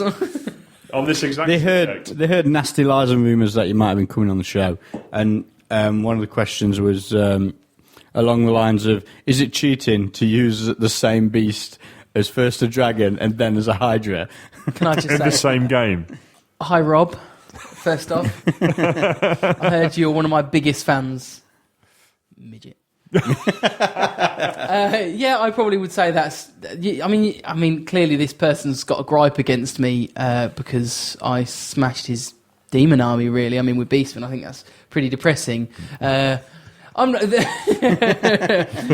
rules are a bit. I mean, if I've got my level 4 beasts, I'm not going to be bringing to a tournament a Great Fire Dragon, a Hydra, a man.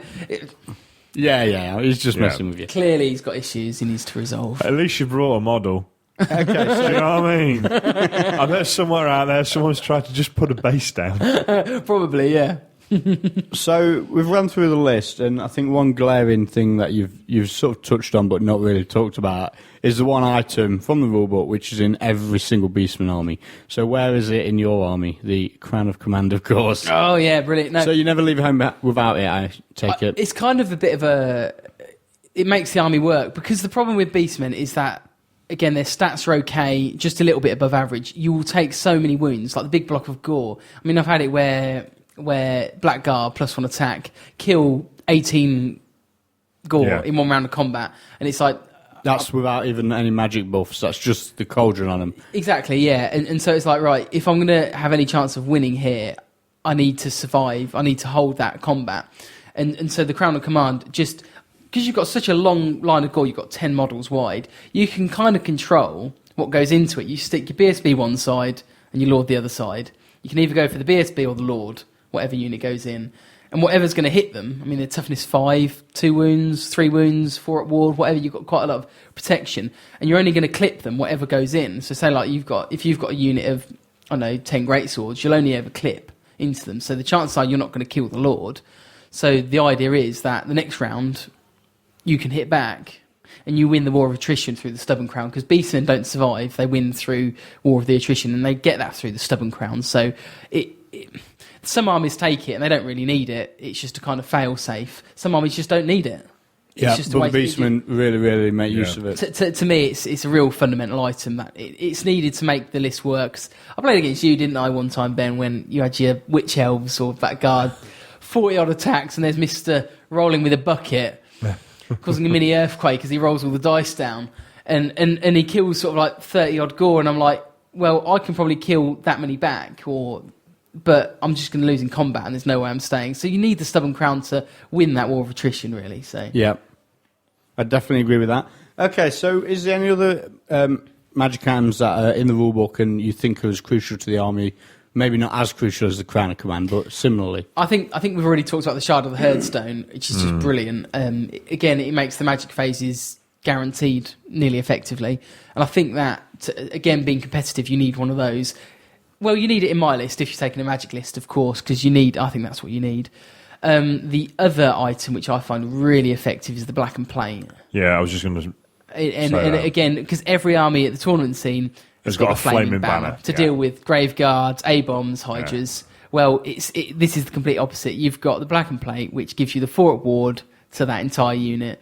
I think I played against Luke Rooney at Sheffield, and his Blackguard 18 with +1 attack, whatever, goes into the gore bunker with the 4 at ward's flaming, and his face drops. It's like, oh dear, what am I going to do? And the Blackguard just got smashed. That's not meant to happen. The internet said that they'd kill everything. No. So that's to me, that's, I always have that. I think that's got another must. I think you can live without it. It's not as important as the Crown of Command or the Shard, but it just makes it kind of gives you a target to go for, kind of thing. So, and I've seen it where Dark Elf players try to flame the big block of 40 gore with a template down the side. It's like, go for it. I'm not too worried about it, actually. So that's kind of important as well. Good stuff. One thing you've not mentioned is Minotaurs. Well, hang on. I'm going to get to that in a second. I think we're going to have a short break, and then we're going to come back and we're going to talk about the things that you are in the book, but you've not listed as being one of your mainstay units. So Sure, yeah, okay. we'll have a short drink, and then we'll be back. Hi guys, I just want to take a minute to tell you about an amazing new product from Battlefoam. It's the brand new Battlefoam Warhammer Fantasy trays. Battlefoam have recently released 40 of these trays, pre-cut to suit any of your fantasy army needs. If you have a huge monster, an amazing character, or a wild conversion, you can also design your own tray using the Battlefoam Custom Tray Creator. You can get a unique custom tray to suit your unique custom army. Battlefoam also make a revolutionary range of bags called the Pack System. These bags are designed to carry your army in total safety no matter how big or small. There'll be a bag designed for exactly what you want. No matter what it is you need transporting, you can find the foam and bag to do it at battlefoam.com. Okay, so as I said before we went for the break, there's a few units in the book that you've sort of not even mentioned, you've just glossed over. So, I mean, starting with the characters, you've not talked about the what is it called? The Doomball. Minotaur, the Doomball and the Minotaur hero level character as well. I love them, Okay. but I don't find them. You love them so much that you don't take them to Well, your I army. tell you what, a little bit of story about You don't want them to die. bit like that. No, when I first got the Beastman army, the reason I got it was because I just love the Doomball model. I think it's brilliant. The metal one? Yeah. Oh, yeah, it's stunning, Really, isn't it? really like it. It's what I haven't even painted mine yet because I want to get better at painting before I paint it. I think it's a beautiful model, and that was one of the reasons I wanted a Minotaur army. And I played it loads, and he's an absolute machine. He's like a mini Bloodthirster, really. But just a lot cheaper, and he is so effective. I mean, I've had him decimate. When I first got him, I played against Ches one time, and at the end of we added up at the end of the game, he had 90 attacks and missed with 4, something like that. Absolutely decimated the Skaven army in front of him. I mean, this was in 7th, so just absolutely brutal. But the problem I've had, I think I played against you, Ben, again, another game where I had him and you killed everything around him bar him because you couldn't kill him. Yeah. And that's the problem I found where with the Doomball. Again, my experience is, I said, people may have had other SIGs. I've chatted with a guy from Oz, actually, who runs a Doomball list. At 2,500, he's got 2 Doomballs, one on a flying carpet, in bunkers of Ungors, 2 Gore Balls with 4 at Ward, and he's doing quite well with it, I think. So Singe Frost took a flying Doomball to the Masters, didn't he? Yeah. And caught quite a few people out, I think, with that one. Yeah, again, I think people catch it, you get caught out. But the problem with the flying carpet, the problem I've got is that it's 50 points. You're then moving away from the points which actually make him tough, like the Always Strike. The setup I would do would be the Always Strike's first sword, one at reroll a Blama save, so he's got like the gnarled hide and whatnot. And every time you do an armor save, you get to hit back. Yeah. And it's strength 6, rerolling to hits because you're quite high initiative. Is initiative 5? Yeah. You can get +1 initiative gift as well, so you can be initiative 6. Always Strikes first sword, so he's rerolling to hit against most things. And every time he wins a round of combat, he gets another attack. Yeah. I can't believe it's initiative 5. Yeah, he's an absolute machine. Wow. But again, one of the issues I've got with it is that one, he runs off and does his own little thing because he's frenzied, and you need to get him into combat. Yeah. He's leadership 8, so he goes away from your army, moving your leadership away if he's your general, and he can get caught in some difficult positions because he's got to overrun. Then he only overruns D6, so you can kind of, a good player will go, right, Harp is there, that's the only thing he's going to charge into that, then the flanks opens or whatever, and you know he's not going to go charging off like 3d6 off down the board. So again, he's really, really nice, and even if he gets flanked, he can probably eat whatever's in front of him because he's so brutal. But I just found that he didn't support his army, and I think with Beastmen work when their characters are supporting the army. They're really the characters need to support the army, because if the characters don't support the army, then the army's rubbish, because the stats and no armour doesn't make them work. So I got burnt by a Doomball at Warrington.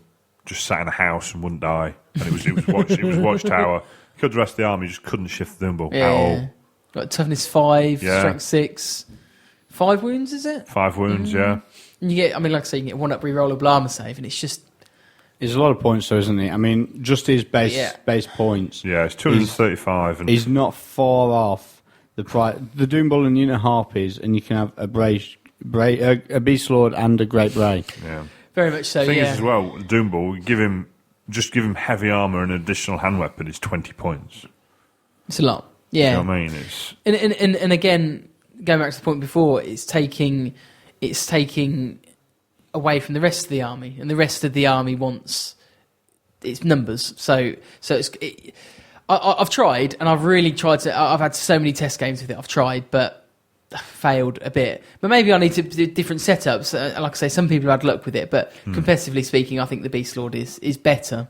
So some of the lists that I've been seeing that have been doing quite well with the Beastmen, the two big Minotaur units, one with the Doom, what's it called? The Doom Bull. One with the Doom Bull in it and one with the Gore Bull in it. Like 2 units of 7 Minotaurs, and then so it's 8 with the characters and two big monster combat blocks which just go munch stuff. Yeah. So I don't know if that's worth giving a run, but it means painting a lot of Minotaurs. It does, yeah, and they're expensive. But again, I don't think they've got the numbers, but they're only toughness 4.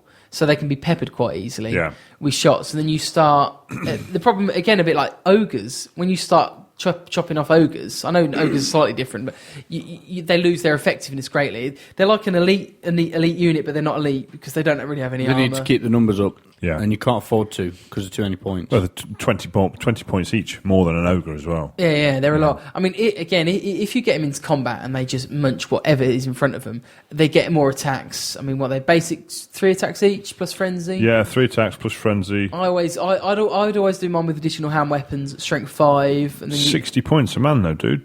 It's a lot. That's why I've not had much success with them, maybe. But... Again, the only time I have seen it work is, I think, is it Matt Hogan, I think his name is. He came 4th at Mansfield Moor. I think his list comprised something of a unit of 8 Minotaurs, or 9 Minotaurs, with 3 characters at the front, Doom Bull and 2 Gore Bull. So you've got to hit the characters who have all got 4 up ward or toughness 5 with 5 wounds. Yeah, they're all hard as nails. No command in it and 3 wide. Yeah, exactly. Yeah. So you're getting 3 supporting attacks at strength 5, and then you're just racking up your attacks because you're winning combat left, right, and centre. And that I've seen that work, and that's again that clearly works if he came 4th at Mansfield. So again, I think there is light in the tunnel for that. But I suppose one thing though with Mansfield is 3,000 points. Yeah, you've got more points to spend. Yeah.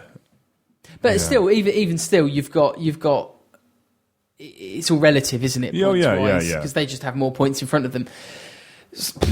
Yeah, they're nice. Again, they're nice, but do you know what? It brings back to the early days when I got the Minotaurs, and I was playing against Matt, who had a Doom Wheel.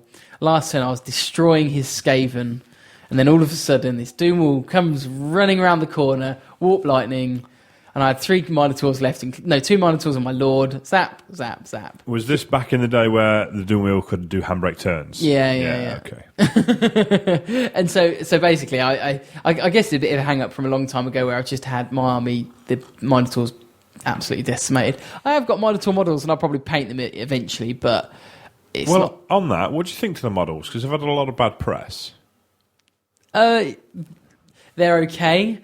I think I don't know. There's something a little bit wrong with the muscle tones to them. I want to try paint. I haven't painted one yet, but when you look at the muscles don't make sense. They seem to be just lumps of skin. Yeah. I mean, the Doom Bull again is awesome, but the actual Minotaur models. I mean, you look at the leg calf. It's the legs, isn't it? It is, and they've got sort of like weird, sort of mutated leg muscles. It's not like a big calf or a big. That's what, to me, it should be.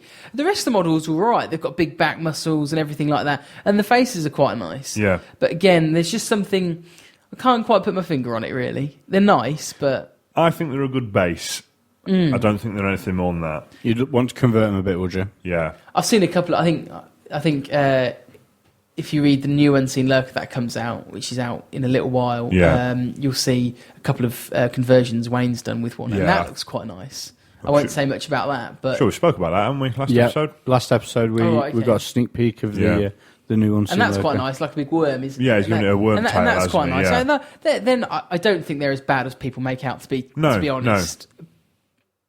Like I say, I think if you green stuff over the worst of the muscles with a bit of fur, but that is the one thing with them. Do you know what I mean? I think there's a lot of, and to be honest as well, what Wayne did as well, giving them boils and sores and stuff like that, fits in chaos and all that, doesn't it?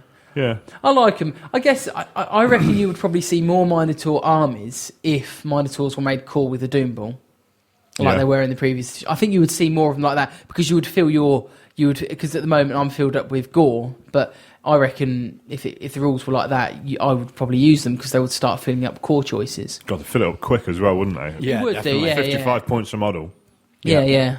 So, how about Centaur? Because in 7th edition, not the current book, but in the last Beasts of Chaos book, Centaur was sort of a solid frontline choice. Every army you saw had 2 units of Centaur. Then moving to the new Beastmen book, they don't really get as much love, do they? I've tried them probably twice. I've never, in all the time since 8th edition's come out, I've never seen people use Centaur. I think there's 2 things really. One being they're so expensive. I mean, £35 for 5 models, something like that. So financially expensive. They're a lot. I mean, you can do nice conversions to them if you've got the time. But then when you look at the stat line and everything like that, again, it's a bit like Minotaurs. They're expensive models with 1 wound. You start chipping away at them, then they really lose their effectiveness.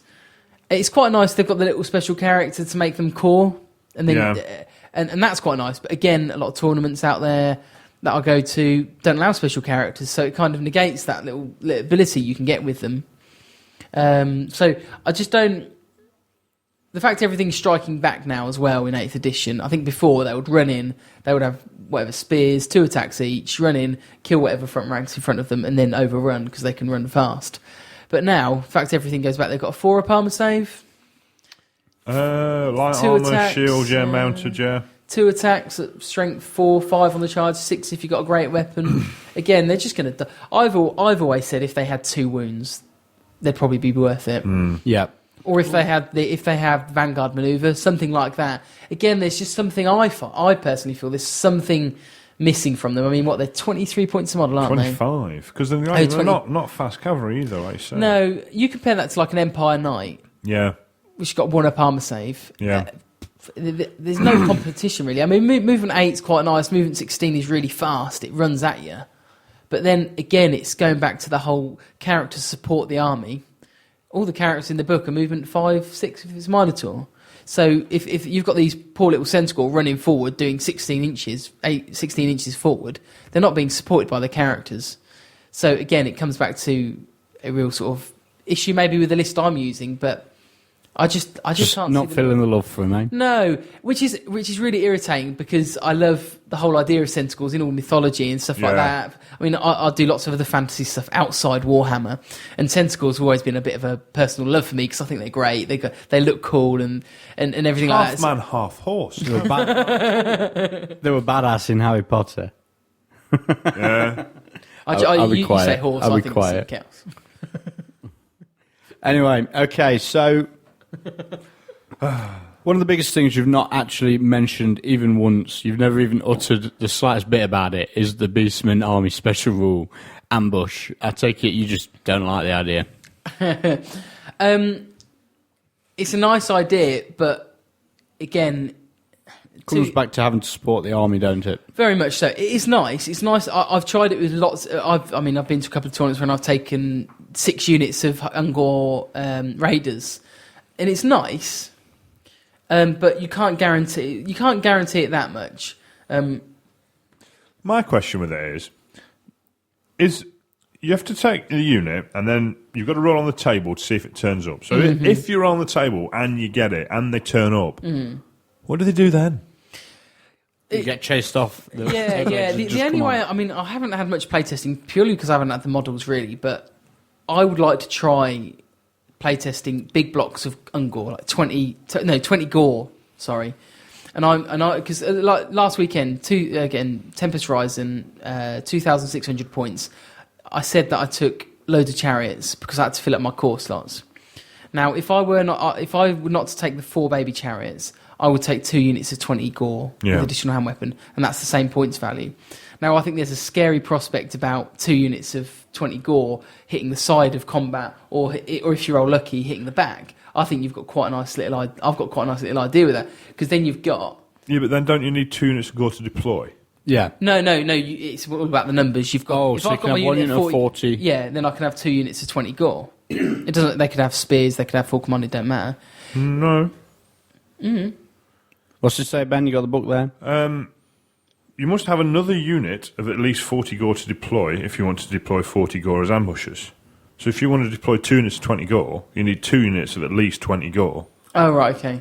Well, to start with. So no ambusher shit. That's the thing. Well, like If you- I say, yeah. I haven't put too much thought into it, but even at that, I don't know, a unit of 20 gore hitting the side or hitting in the back, I still think there's something there, but again...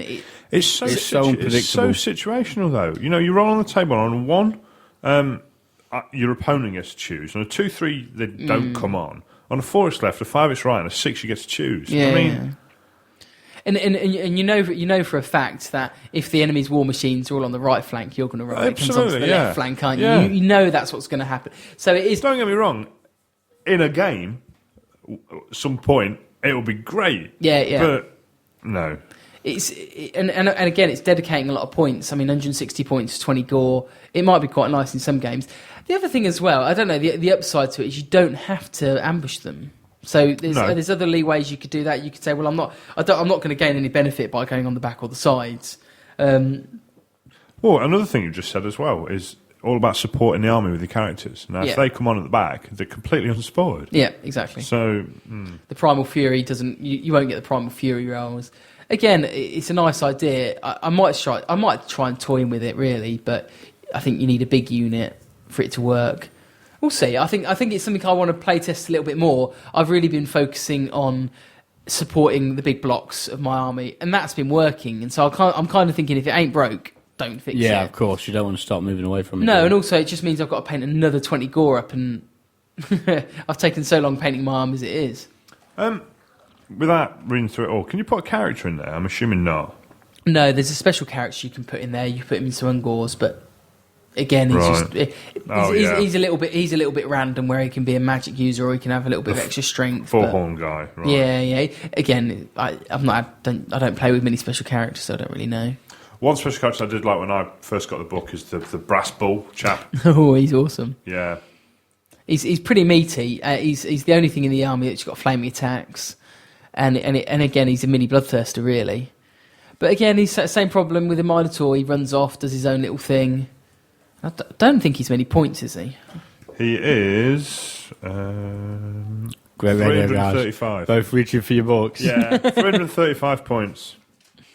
I think there's. I mean, talking about the rest of the Beastmen army, there's so many magic items which are so situational for the Beastmen as well. So there's a lot of stuff which is just situational, and sometimes it'll be useless against some opponents. Yeah. I mean, in the magic item section, you've got things like the Chalice of Dark Rain. It's great against armies which have got lots of shooting or war machines, but then for armies that don't have anything, it's not very good.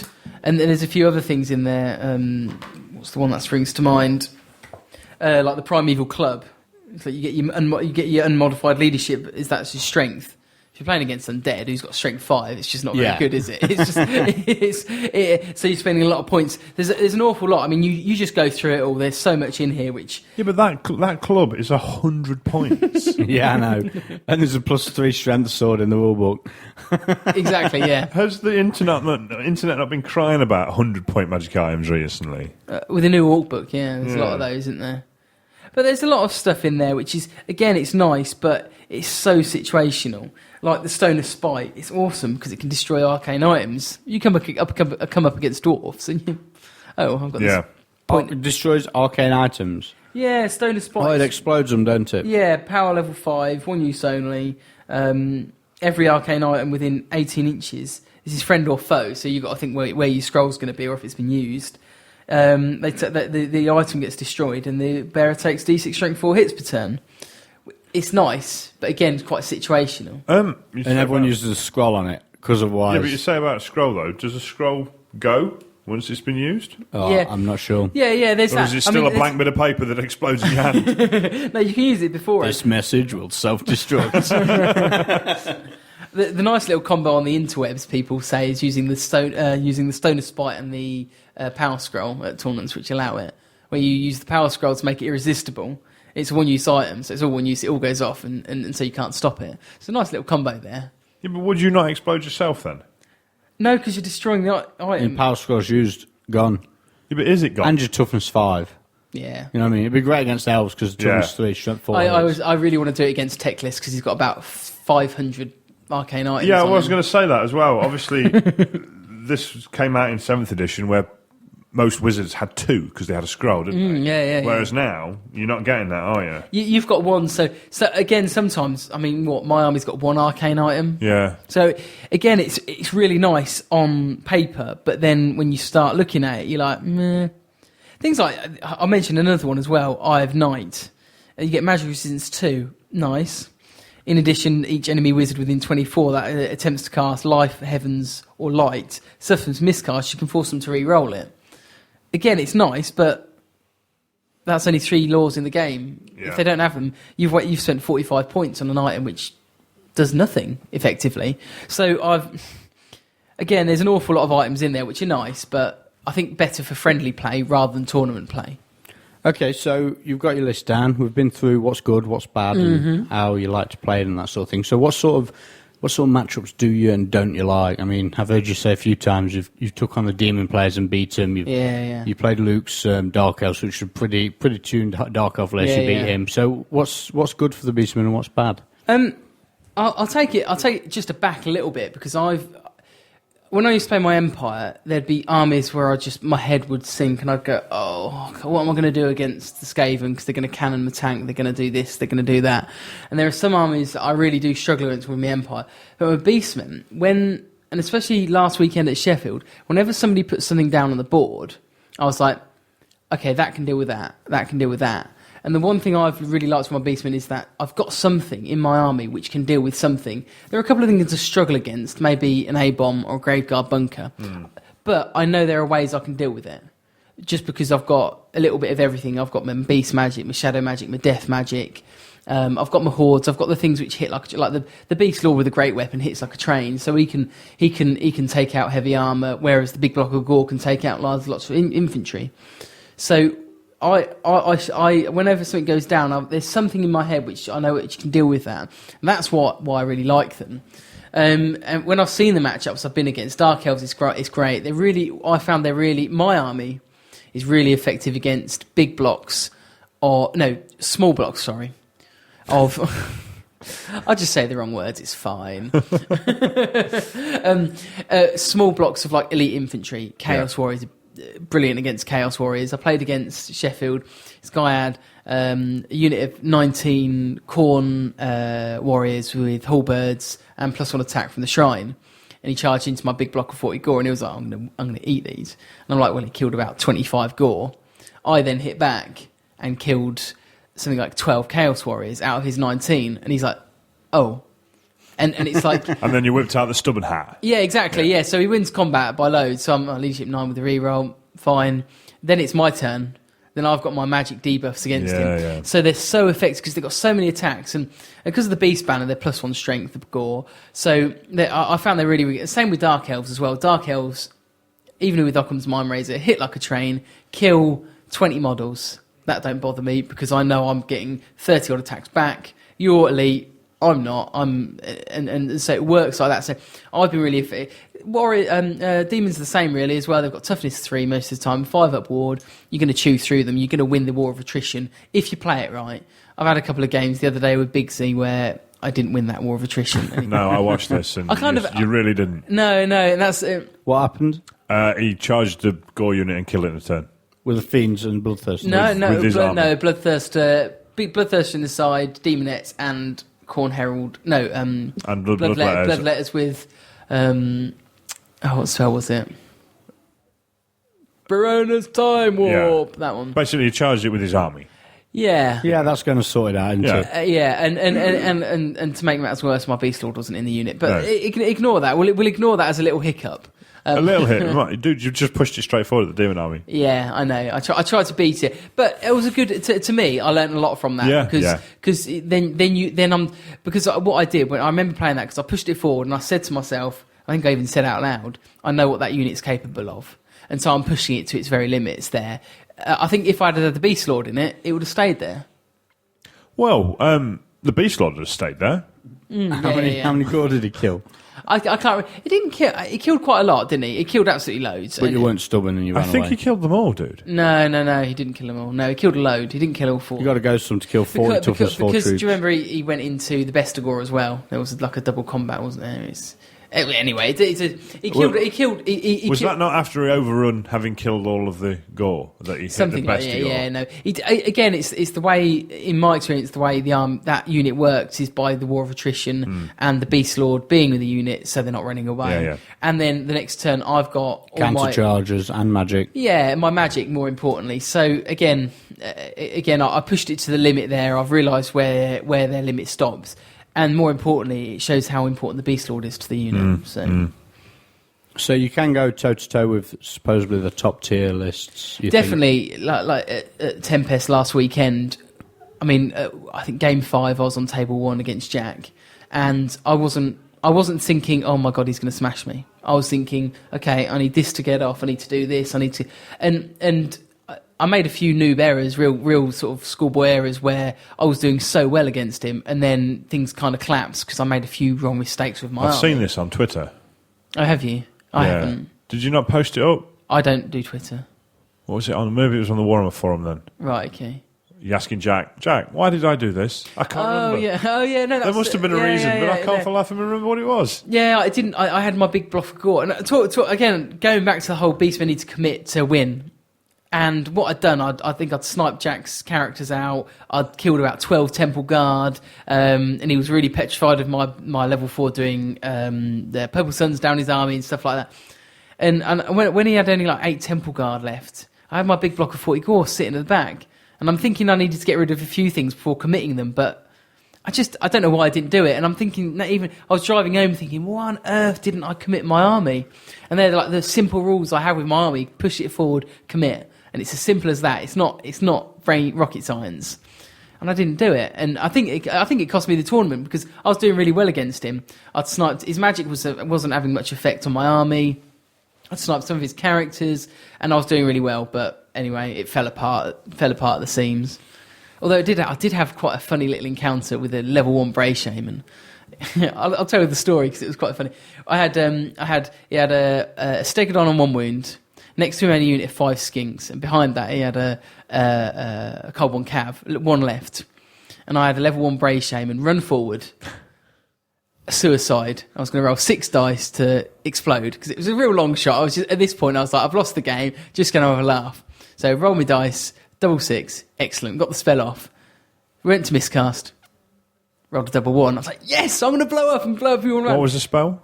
Oh, it's like level 1 +1 strength and toughness on a unit, something simple like that. But because I could get the template under all of these small things that are on 1 wound, I could try and kill him and get loads of points back. And I rolled a double 1. I got it. It was brilliant. I was like, yes. And then he goes, I've got an item which makes you re-roll the miscast. And so I was like, oh. So re-roll his miscast, got something rubbish. Next turn. What item's that? Is it a Lizardman item that makes me re-roll my miscasts? Yeah, there's one in there. It's an unusual one, but it's not something you'd normally see in a Lizardman army. But it was more points, wasn't it? It was a massive comped environment, wasn't it? And they'd comped all the Lizardman toys, you see. So I think he just had it. He even said, I've never used it at this event. I'll use it on you now. So, that's ruined that one.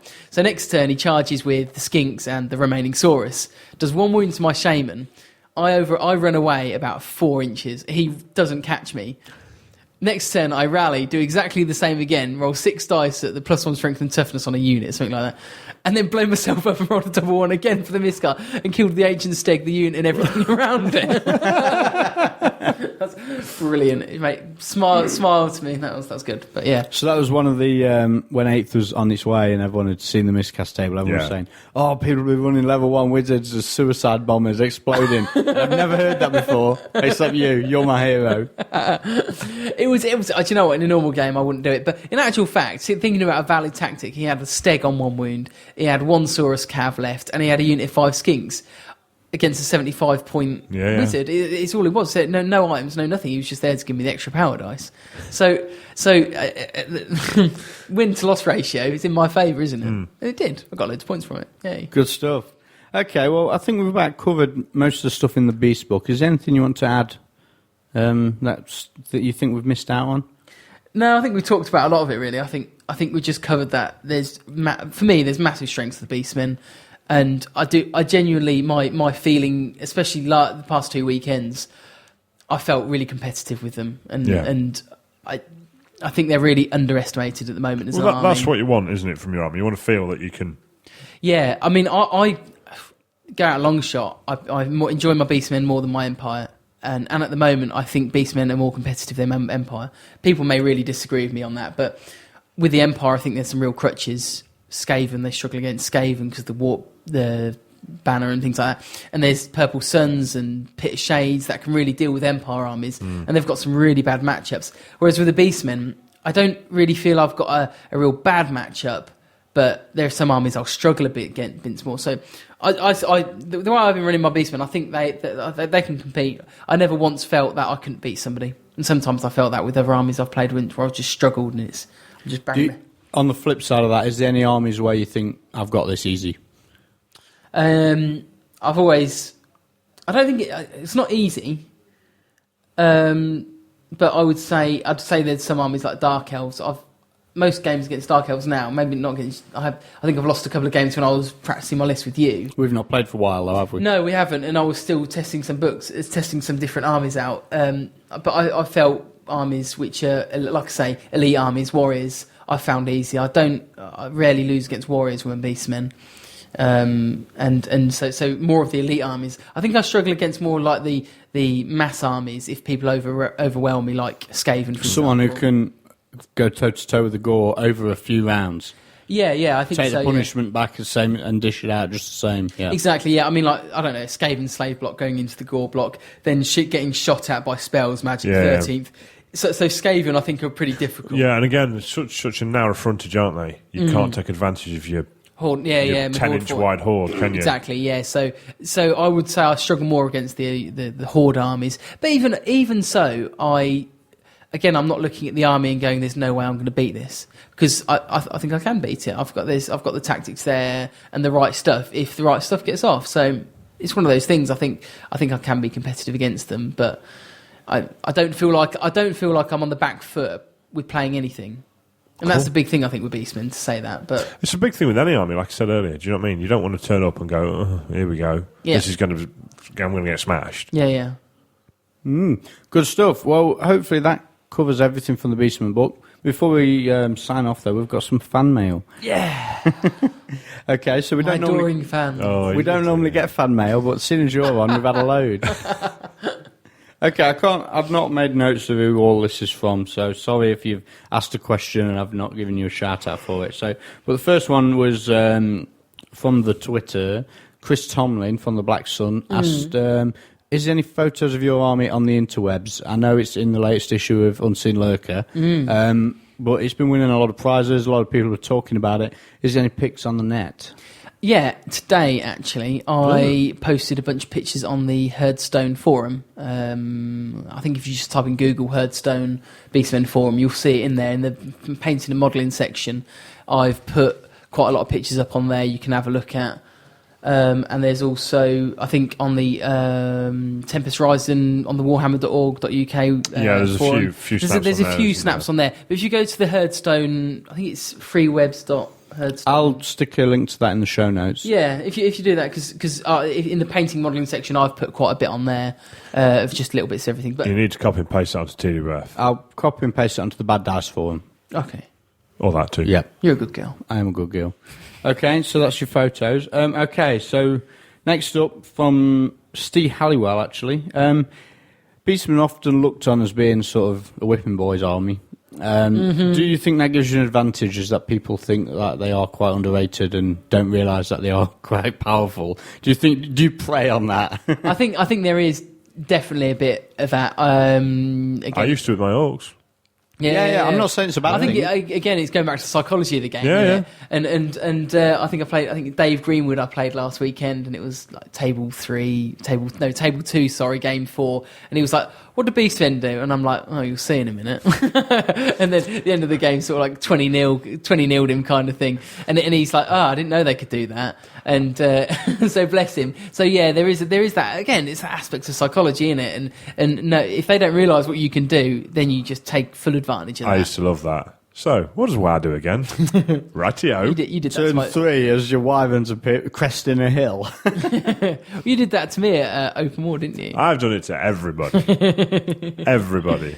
I think people will start cottoning on. I mean, I could see Jack Armstrong looking at my army going, right, what do I need to kill to live me? And he's like, I need to kill all those little level 1 wizards at the back. Then you lose a lot of your effectiveness. But so people are, I think, It's hard to get them, though, isn't it? really hard, yeah. But I think people, the more people play my army, the more they'll go, oh, actually, that's... I think as well, you know, people start seeing them up towards the top end at tournaments. They'll start dragging the book off the shelf and having a look. Do you know what I mean? Because I'll be honest, I bought it, flicked through it, and barely looked at it since until we started doing this tonight. I must admit, last weekend, I keep harking back to Tempest, but I was above table 7, I think, all tournament.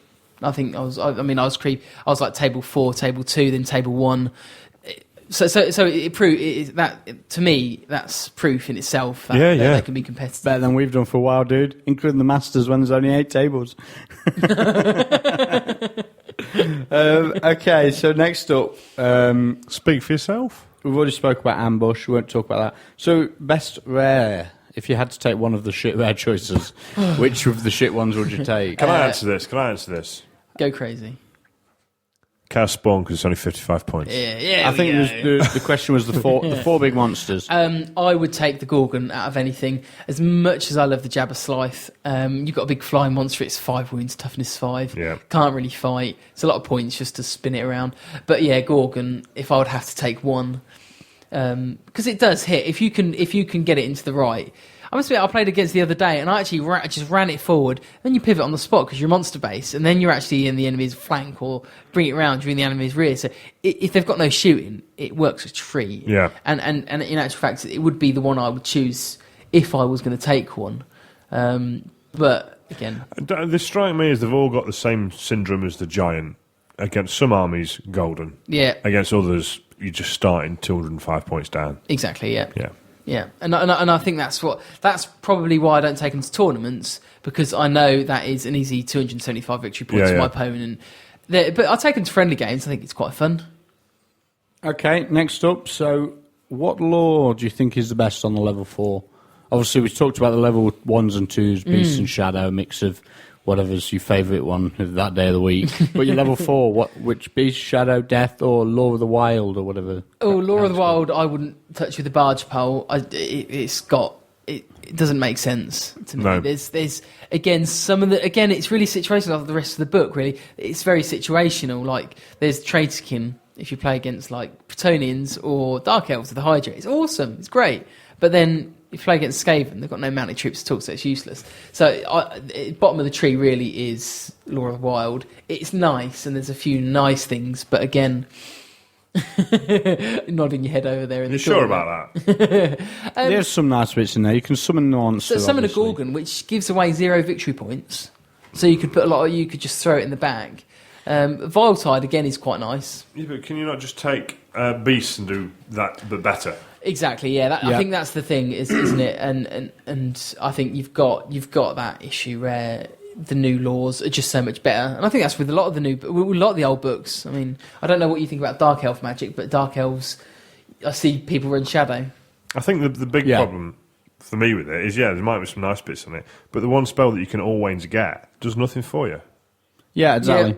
Yeah. Do you know what I mean? Regardless of anything else, you can always have that one spell. And it's, run forward. Yeah. Okay, so what about the other 3? The other 3, I think if you're going up the list, I think Shadow would be in a good 3rd place. It's nice. I come a bit close, shall I? Yep.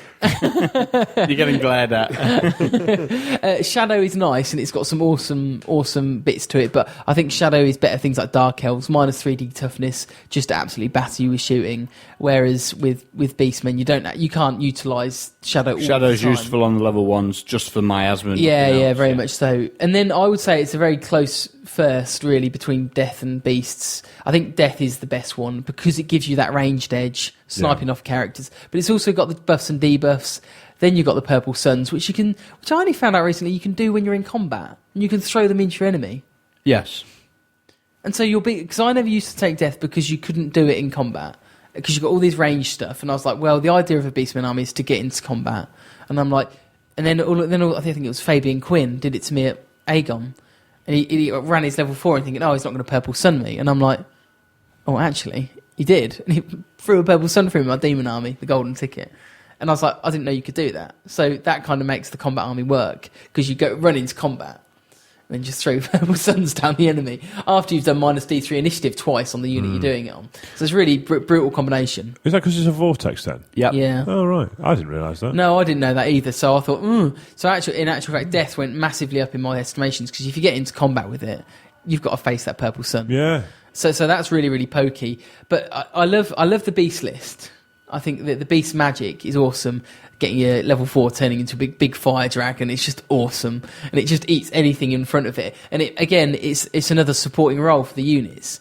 But given the choice, Death I think tops it. Only just, but because you don't have the other thing, you don't have the +1 strength and toughness on the Death deck, whereas on the Beast deck it's awesome. But I think because you've got the ranged impact with Death, it works that way. Good stuff. So toss up between the last two, but Death with a slight edge. Yeah, definitely. Okay, so a couple of fun ones for the last two. Okay, so one's from Alex Storch. She says, do you always bring 10 armies in a suitcase to a tournament? Because he saw you, I think it must have been at Sheffield, handing out models to everyone. It's because I'm a nice kind of guy. You're lending models to everyone, so and including to Alex, I think it was, didn't you? Yeah. So he says thank you. And I think I lent Joe Sturge models. I lent Alex some models, and there's another guy I lent some dwarfs too. And were you borrowing models off me to lend to other people to take the credit? No, I was going to take out of interest. No, I was. Alex played with Empire. Joe played with Empire, and you're lending out Empire that I'd lend you. What? Eh? Oh no, I was. No, I didn't. Unfortunately, no, I wasn't doing that. I wouldn't want to lend your models out anyway. They're too pretty. Okay, and last but not least, this one comes from 2 Gamer Radio. Where did Ungo come from? Is it when a Beastigo and a Gore love each other very much and hug in a special way? Or is it some other secret place? Do they not just come out of the ground like You don't really orcs? know how to reply to that, do you? I think about that one. What's your address? I'll send it on a postcard. I really haven't thought about it that much. Maybe it's more of a dog. Okay, so I Shagging a think giant, something like that. I don't know. I think that covers about everything. Well, thanks for coming on. No worries. Cheers, I mate. My could tell you, pleasure. I could tell you enjoyed yourself because you talked for a good hour and 15. Talk for years. Yep. So hopefully we'll get you back sometime and talk about more crap. Sooner than you may think, because we're going to have you on now in the Snake House section to talk about how to take the Beastmen apart. Ooh. So now all these Beastmen armies are going to be coming out of the closets. You're going tips on how to beat them. So before we get off, is there what you want to throw in? Anywhere we can see you at up-and-coming tournaments or like that? I think the Rushden Rumble, I think, is my next one. The Rushden Rumble? Yeah, the little one in... I grew up in Northamptonshire, and oddly enough, I think it's the Phoenix Gaming Club. Years ago, I used to go to as a little boy. Suddenly come out of the woodwork. I mean, I haven't done gaming for years down there. And then they suddenly come up and they're doing a little doubles tournament. I think it's their second one. They're fully booked, I think, as well, actually. Okay. I'm going with that with Matt Howley. But then it's South Coast I'll be at. So you get to see my army then. Okay, so... Everyone's on the South Coast. Everyone. Beastmen fans, keep an eye out for the Beastmen making a show in South Coast GT. So I think that's enough for another episode. 56 in the bag. Yeah. Next episode, 57, we're going to be talking about the Orcs and Goblins. Hey. Doing a complete book review of what's hot, what's not, and what's fun in the new Orc and Goblin book. So thanks for coming, Mark. No worries. And Cheers, cheers Mark. for Thanks for having listening. me. We'll see you on the next episode.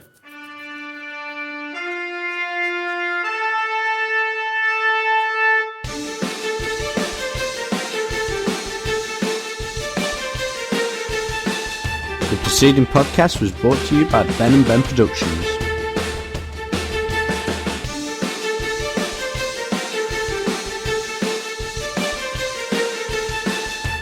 If you actually enjoyed the show and feel the need to tell other people about it, you can leave a positive review on iTunes.